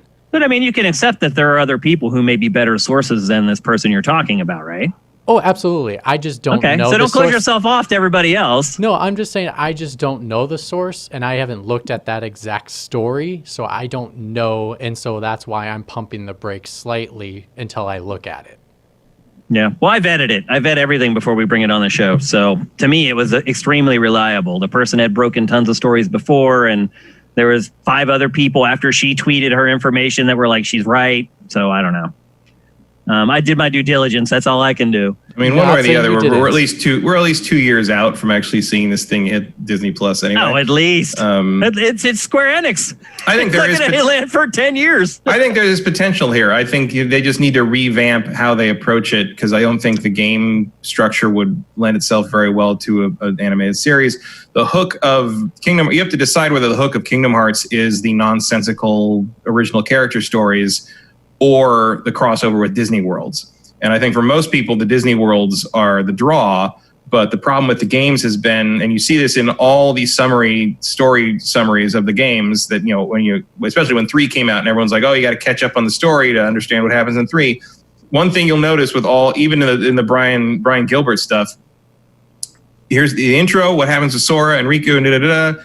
A bunch of Disney crap happens. It doesn't matter, because nothing that happens in any of the Disney worlds ever matters. Yeah. And then the end. And like, the main thing I would go for in this series is make the Disney worlds matter. Like, make the interaction with the Disney characters important somehow, because that's your draw. That's what's going to make people really synergize with it and want to tune in to see the new Disney worlds that crop up in these stories. And they can matter now because you have control of the narrative, and you don't have to like let the player just wander through these things and make them one-offs. Like, you can make them, you can retell that story and make it a much more like coherent and contained story about what they need to do in these worlds and what these worlds are going to do for them. And I think you can do something that balances like what would seem to be juvenile subject matter with a reason for older viewers to watch. And if you don't believe me, go watch Avatar: The Last Airbender, because holy shit, I just finished rewatching that series. And there is no reason in the world a Kingdom Hearts series could not at least be halfway as good as that if you really took it seriously in terms of storytelling and character development. It's there. You just have to break away from the Square Enix anime afternoon series nonsense storytelling. You just have to get away from that and tell it more like a Disney show. Vincent is asking in chat, which do you think launches first, this or the next Kingdom Hearts game? Oh, this. Yeah, definitely. And this could come out in like 4 years, and it will still be Kingdom Hearts 4 to market, is what I would say. All right, let's move on to our last topic of episode 214. We're going to talk about what possibly is the biggest piece of DLC to release in 2020, and that is Mortal Kombat 11 Aftermath. I have not played a minute of this. Matt, have you played it at all? I've played the new characters. I have not played the campaign, the new story at all. Okay, so Mitch has dove headfirst into Aftermath. He's played through all the content. He's played through the story mode, everything else. So he's going to kind of lead this discussion. To get things going, Mitch, what's your overarching opinion of the Aftermath DLC? So to be upfront, I bought this as a combo with the base game, so I only paid $60 for Total, the base game. for- Yes, the base Okay. game included the first combat pack that came out and this DLC, where the DLC by itself is $40. And if you want the combat pack with it, like if you just only had the base game and you want all the DLC going forward, you have to pay $50. So if you haven't played this game before, you should go buy this game immediately. Yeah, because you can get all of it for 60 60 bucks. And the content's good. It's really, really good. Like everything together, it's a good cohesive bundle. If you're paying $40 for it, I would just say if you're a big fan of the campaign and you really liked the plot like I did, I liked how campy it is. I love the characters, and it kind of reminds me similar to like the MCU of getting all the bands back together and taking on evil. This has more of those elements in there, and so if you liked that, you're going to love this. So for sure, definitely do it. But if you are on the fence, I would wait.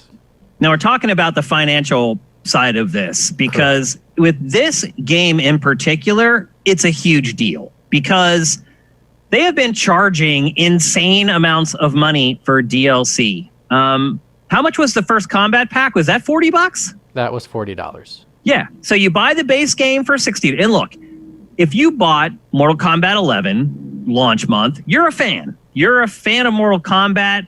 You like NetherRealms games. So let's say you did that. You bought the base game for $60. Then you bought the first combat pack, which had what, 5 fighters? Is that right? Yes. 5 fighters, the first combat pack, $40. Now, here comes this one, another $40, where you get some more fighters and you get an expansion to the story. At this point, you have spent $140 for all the content in Mortal Kombat 11 that Mitch just paid $60 for. Yeah. That, to me, is shocking. It's not shocking to me that a studio would do that. It's shocking that it's coming from NetherRealm. I had missed that the first combat pack was $40. I think I forgot that because I think I bought like the ultra deluxe version when it came out, like which was $100. Yeah. Which is $40 for the pass, $60. plus Yeah, you got $60 no for the deal game. whatsoever. Nope. And again, I love NetherRealm. I love everything they stand for. I love the people that work there. I am blown away by this. And I don't know if it's the publisher. It's the publisher. This. I mean, it's Warner Brothers, who, by the way, has pretty much got caught up in shady DLC practices from the beginning. Yeah, I have zero doubt in my mind that this is Warner Brothers. And one of the weird things about this is like Warner Brothers is weird about this because they do like these high DLC prices and they do these big bundles when the game comes out that don't save you any money. But they also drop the price pretty fast. Like you could get Mortal Kombat 11 for a pretty low price at the last few like sales, like holiday sale last year, like spring sale. Like they were pretty slashed on the prices. And then they come back and like put this out, and Aftermath is $40 or $60 for everything with the game. And like, yeah, they're selling the game for like $20 with everything included pretty much at this point. Like if you wait on these games, you're going to get a pretty damn good deal. The problem is, and they know this, Warner Brothers knows this, if you are trying to play Mortal Kombat or any fighting game competitively and you wait, you lose. You can't. You got to keep up with the tech. Like you can't play competitively and wait. You can't. So they know they got you on that one. And I do think that Warner Brothers routinely overprices their DLC. That was, I think, the Shadow of War DLC was overpriced. I think the reason that Warner Brothers does this is because it only puts out like one game every 2 years. That's part of it. It's kind of found itself in the Bethesda role where you really need to make a lot of money off of every game you release, or you're kind of screwed. Mm-hmm. And there's like a weird thing. Like, so I didn't know this until I went to. I was doing the thing on Steam last week where they did the thing where, like spring cleaning or whatever, and like you clicked on the little levels of the house and it suggested a game for you to play, and you played it and you got like a badge or whatever. And one of the games it suggested I play was Arkham Origins. which I've never played. I own on Steam, but I've never played it on Steam. And I loaded it up. I'm like, okay, I'll load that up and get the badge and do this. So I did the thing, and I look and it tried to sell me DLC, and I was like, do I not have the DLC for this? Because I'm sure I bought it on like some sale thing. And I'm like, no, I didn't. I never got the season pass for that or anything. I guess it wasn't part of the Steam sale or whatever. And I look it up, and the DLC pass is like $30 still. Yeah. For Arkham Origins. Like, it should be like $2. Like, you should be happy to get $2 out of that at this point. It's like when I would go back to like, if I wanted to play like Mass Effect again on PC, and I looked it up on the Origin store a few years ago, and like all the DLC was still full price. Like they still wanted like $19.99 for Bring Down the Sky or something. I'm like, are you crazy? Like, very weird. Like it's just so out of step with how everything else is priced in the DLC realm. Like you're supposed to nickel and dime me, not $5 bills. Right. You know, you do bring up a good point, though. I mean, as far as like how they handle their business with fighting games in particular, fighting games are very different. It's like. There's a big timeliness element to them. Look, and it's not even just like, oh, I didn't get RoboCop and I need RoboCop to be competitive. It's also that they're adding new stages that you need to learn how to fight on. They're tweaking stuff. They're changing the balance. They're changing. Which actually, the stage thing normally isn't a big deal in because stages and backgrounds. Right. But in the NetherRealms games, there are specific locations for background interaction. You have to learn and know where you are and how to use them. Yep. And so you start thinking about all that stuff. It's like they know that they have fighting game players by the nads, because if you tweak the frames on one attack from one character and that's your main, suddenly you're not so good with your main anymore. So the good news, I will say, though, is that along with the Aftermath update, they also released a free update. Mitch, can you run down everything that came for free? Yeah, everything with free was friendships for every character, including the new ones that are on the expansion. New stages, those are free. Vincent asked about that. Yes, they are free for the stages. Stage fatalities, balance tweaks, and a lot of just little quality of life type things. Okay. So you're getting, how many, what were there, 3 stages total? 3 new ones? I believe it was 2. But and both of those are retro stages. Yeah, I think I'm literally playing on one right now. The one I have on the B-roll. But I would say if this thing was $20, I would say go get it right now. Everyone just go get it right now. $30, I would be like, okay, most people should get it. Wait. Let's talk about the story first before we start talking about the money again. But the story, it takes place directly at the end of the base game, literally right at the end. It actually does it even have like the last cinema from the base game? It kind of does actually. Yeah. It takes a little. It's almost like when you go in the menu, it actually is labeled as Part 1, Part 2. So Part 2 is Aftermath. So when you click on that, it just literally the chapter sequence is picked up right after that. It's not chapter 1 anymore. It's chapter 13. Gotcha. So, or chapter 14. I can't remember which one it starts, but it's 5 chapters, about 3 hours long total of content. And it has, the thing I really like about it has the high production value of the original campaign. It's not a side story. It is definitely a cohesive story coming together, and it does tie everything in a knot in the end with a bow. And it actually leads up to me wanting to play the next game and being like, okay, I'm ready for the next game in the series. Mission accomplished. Yeah. I am pretty impressed. So one of the reasons I haven't played this yet is because I decided to go back through the other Mortal Kombats and play them again before I want to basically go through 9, 10, and 11, and then go into Aftermath and play the whole Mortal Kombat saga, basically. I'm actually, sorry, Matt, I'm happy you said that, because on GameFace, when you said they were a trilogy, before I played Mortal Kombat 11, I watched the cutscenes from 9 and 10, and I'm so happy I did, because 11 that might be a smarter thing to do, actually. Yeah, definitely. So 11 is very much the result of what happens in 9 and 10. I remain very impressed by the fact that NetherRealm not only reinvented the series with 9, but like rebooted the whole story without decanonizing anything. They just they just used time travel to fix their whole canon, and like it's real good. Like it's the best story. I mean, it's not saying much the best story in fighting games, but it is the best story in fighting games. Like, for sure. Like, it's not even close. Yeah, it's and all these characters have like distinct motivations, distinct personalities, and like who they are, and like it's cool to see them come back in the next game, and like there's like plot elements planted in 9 that don't pay off until 11. Like it's and I'm sure that wasn't all part of the thing. I'm sure they weren't planning like 9 years out like to do that. But it's like, but they make it work. This loose thread. Let's tie it up. Yeah, they improvise very effectively to the point that it feels planned, and that's just as good as actually planning it sometimes. How did you guys like playing with RoboCop? I think RoboCop's fun. Nah. he's a big, slow, lumbering thing, but he has just a whole bunch of references to the movie rolled into one. And are they revoiced or are they from the movie?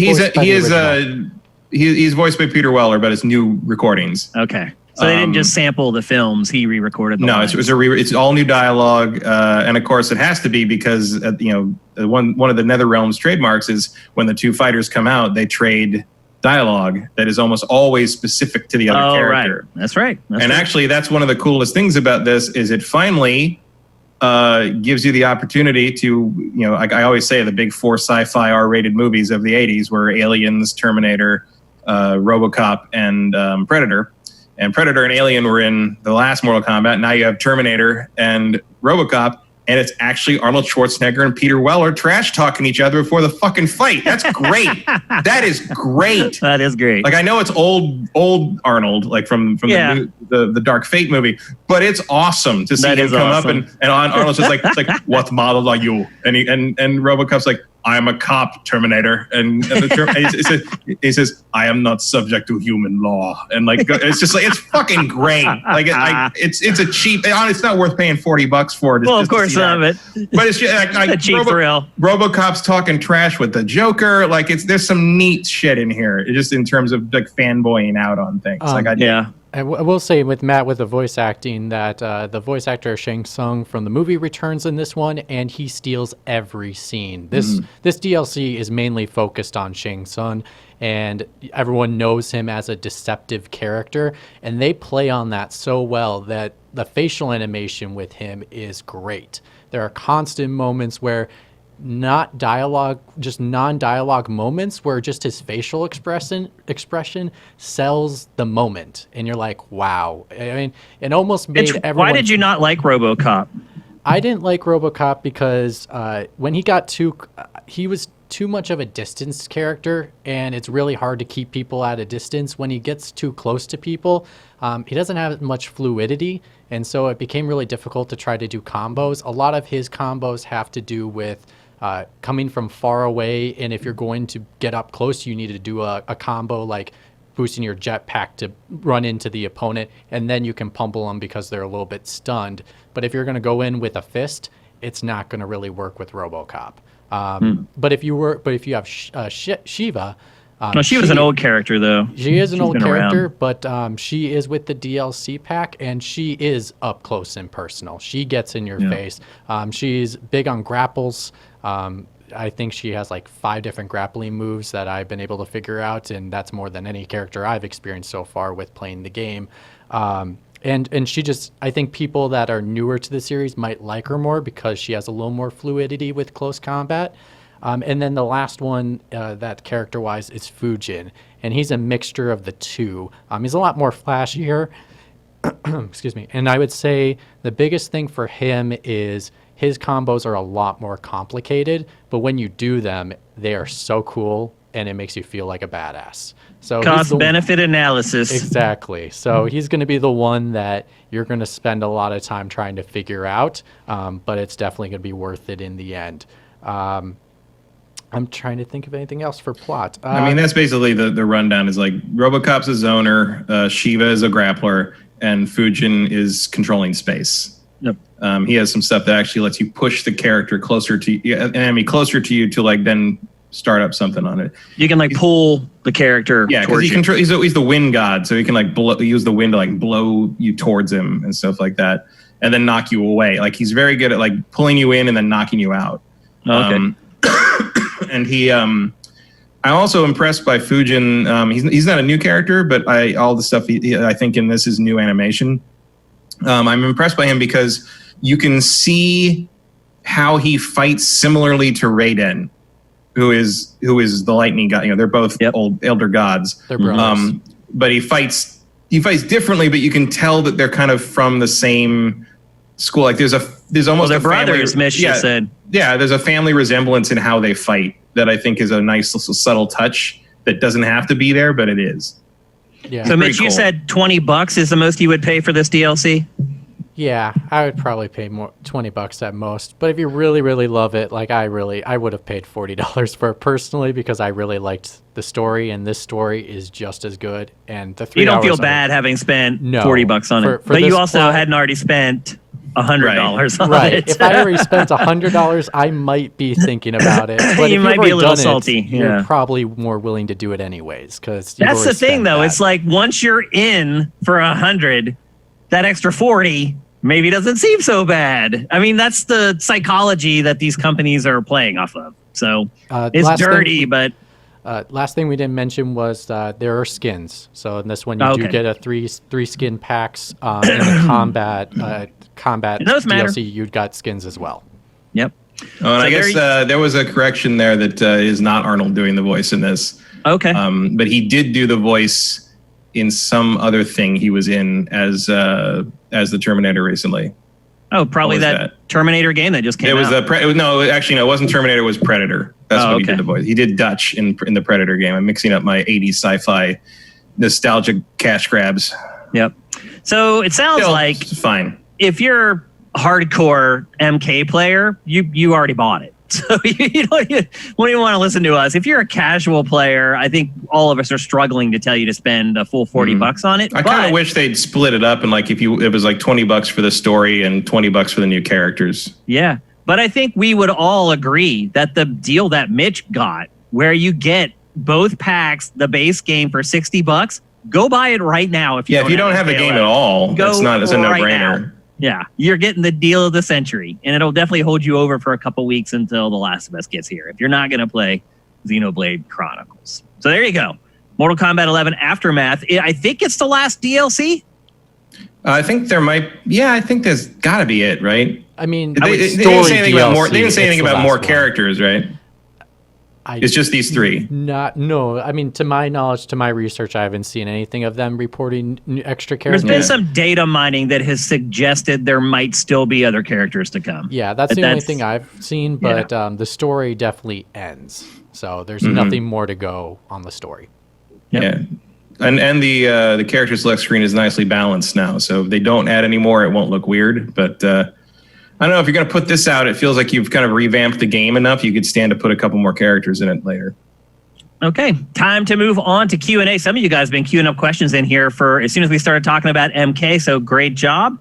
As always, go at Sifted Games. It makes it easier for us to find your questions in the chat. Let's see. From Shaniki, Shalid Shanake. Matt, did you watch Teenage Mutant Ninja Turtles 2012? That was a very good too for both adults and kids.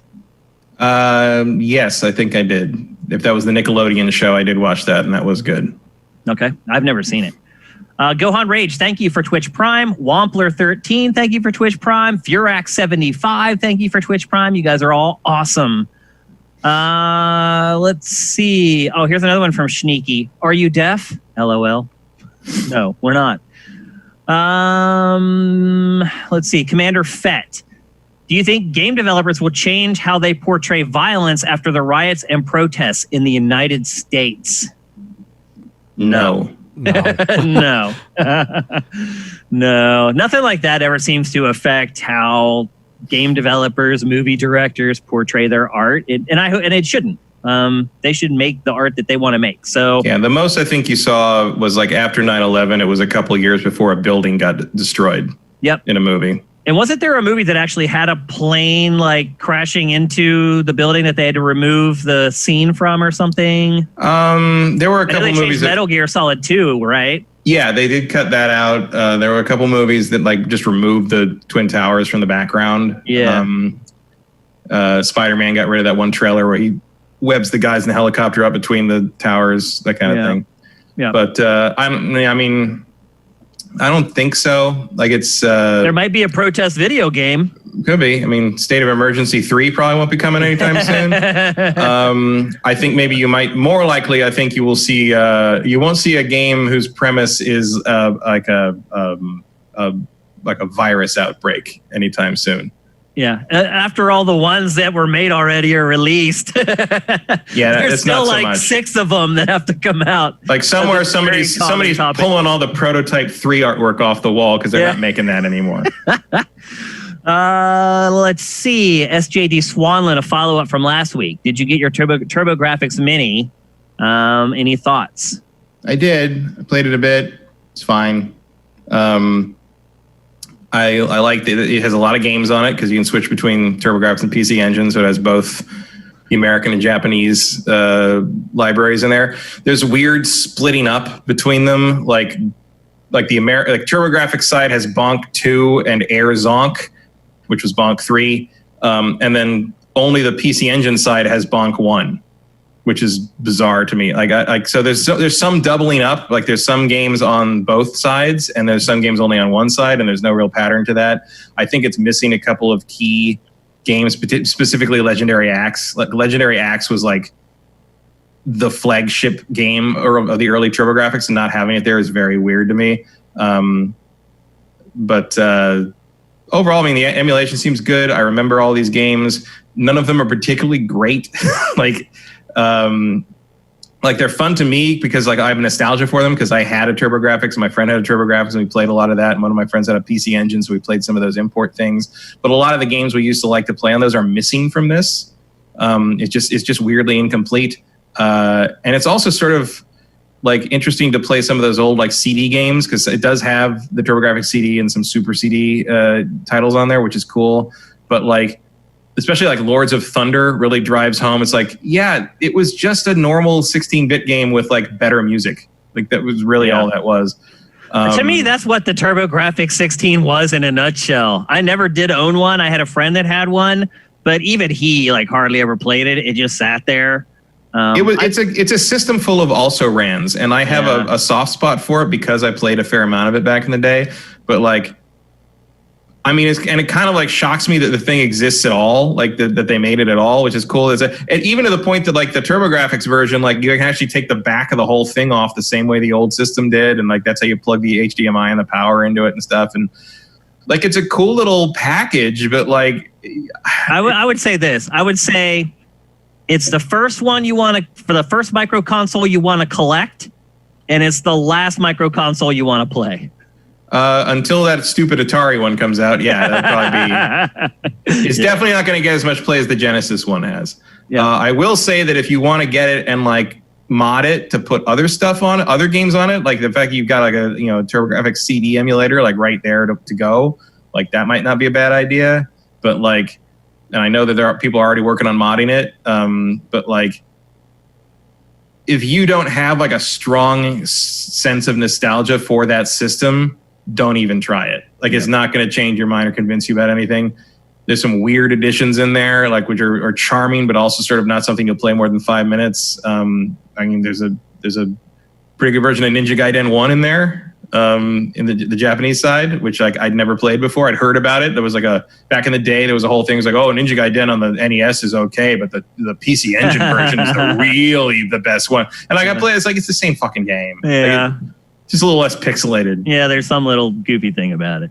But it's fine. It's fun. I'm glad I have it, but I'm not going to recommend it unless you like are really chomping at the bit to like play some TurboGrafx with that old controller, because the old controller is legit. But I haven't gotten very far in any of those games because, like, let's face it, Neutopia is not Zelda and never was. Okay. Next question. That last one was by SJD Swanlin, by the way. I don't think I gave his name when we read the question. Next up from Bobby Budnick.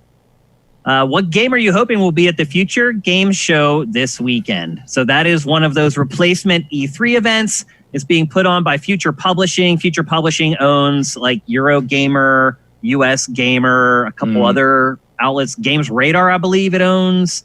So anyway, they're doing their own thing, just like IGN is doing its own thing, just like Shack News. It's so funny how all these outlets just decided, well, we need to do our E3 thing. So anyway, back to this question. Basically, what they promoted for this so far is over 30 games total from Square Enix, which sounds great, and then Deep Silver, Devolver Digital, and more. It's hosted by Emily Rose and Nolan North. So here is the first example of what I was talking about when we discussed this a while ago. There's not enough to go around. If you have too many shows, there's not going to be enough games, trailers, developer walkthroughs to go around to make every one of them interesting. And this, to me, now that we're seeing the lineup for one of these things, is the first clear example that that is going to be the case. Now, I will say this.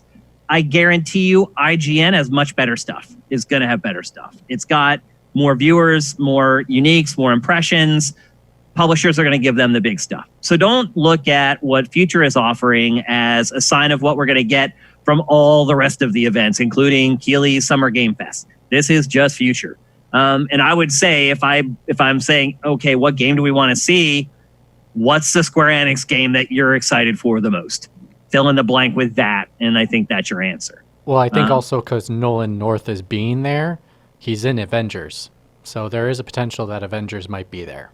Or some kind of hint at it. Chances are that's going to be the game that's there. I would also argue that makes perfect sense because, in all honesty, if you're IGN or your GameSpot, that's probably not in the top 20 on your list to get on your show. So, as far as like a bigger A-tier game, that's about as good as it gets. And that's probably what I would expect for Future to have in its show.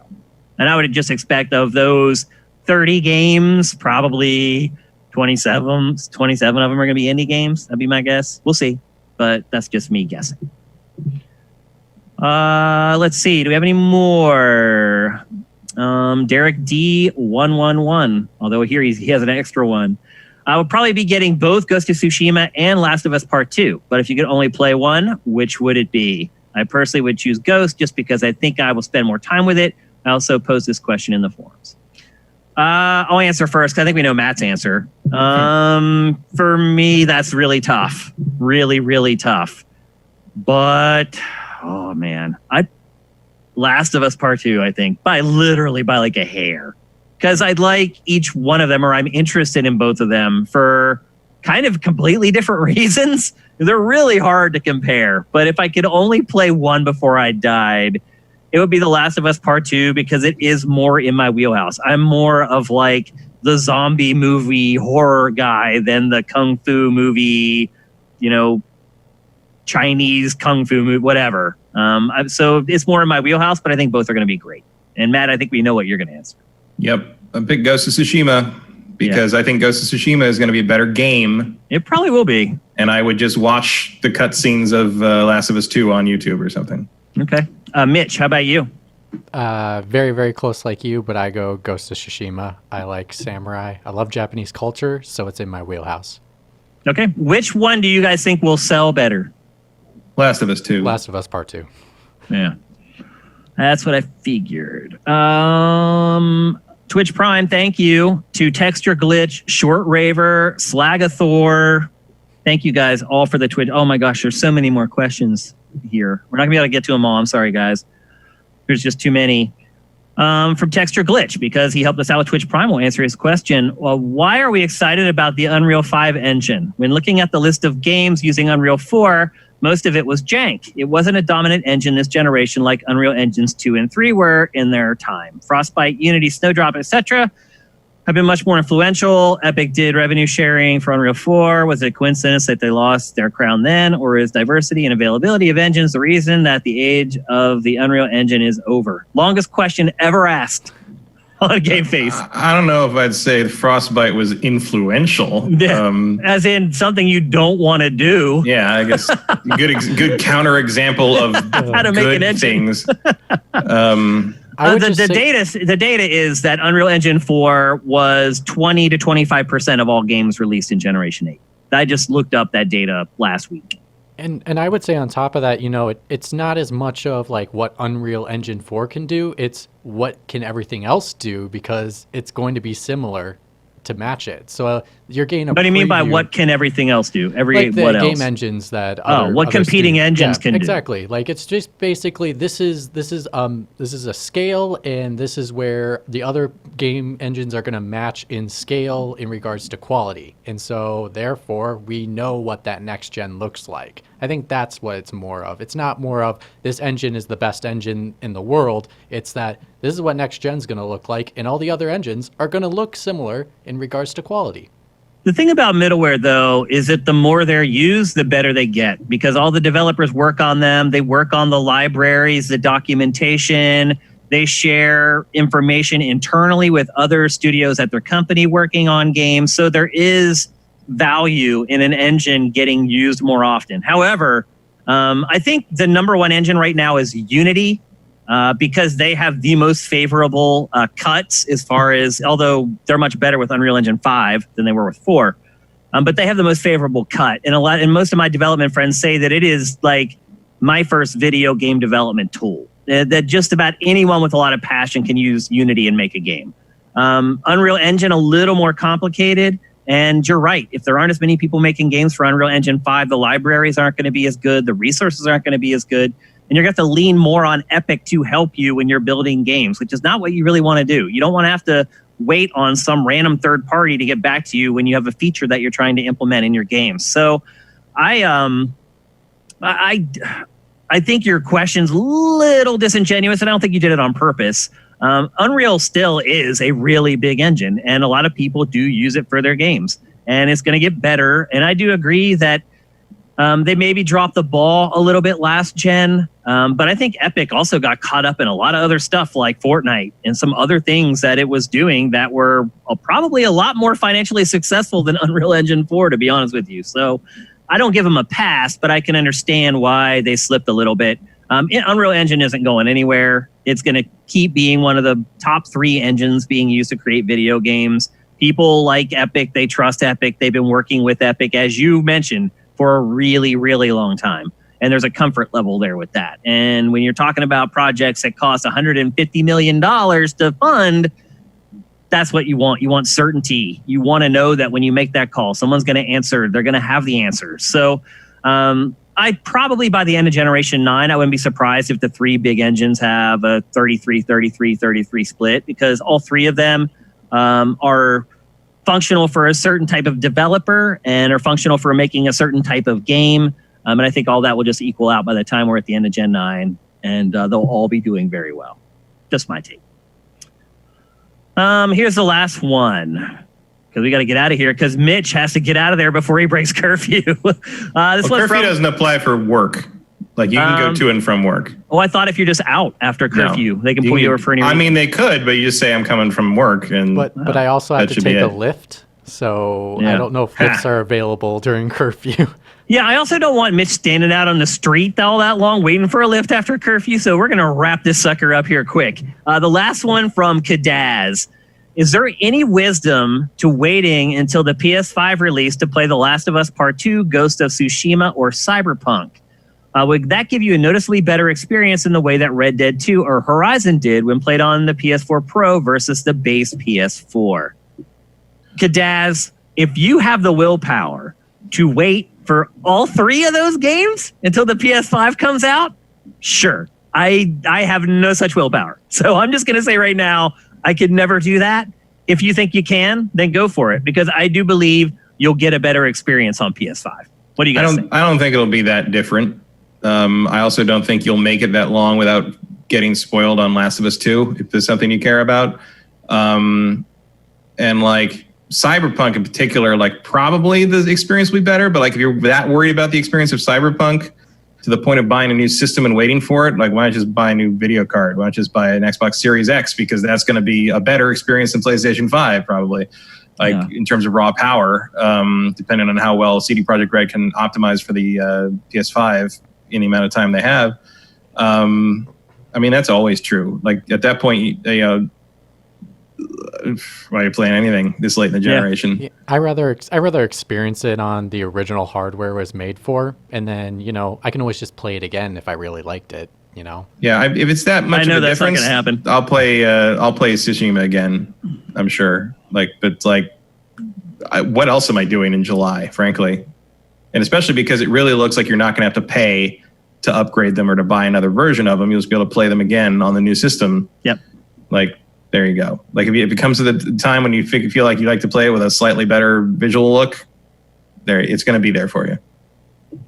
Schneeky says, I hope you guys read this, but I've seen how crazy your country is, so stay safe, take it easy, look after yourselves. We all appreciate what you do. And we appreciate you guys showing up to watch us talk about video games for 2 to 3 hours every Tuesday. So that's it for GameFace 214. Thank you guys for sticking around after we had the mic problem. This is just crazy right now. Just across the board, it's just crazy. We're all doing the best we can.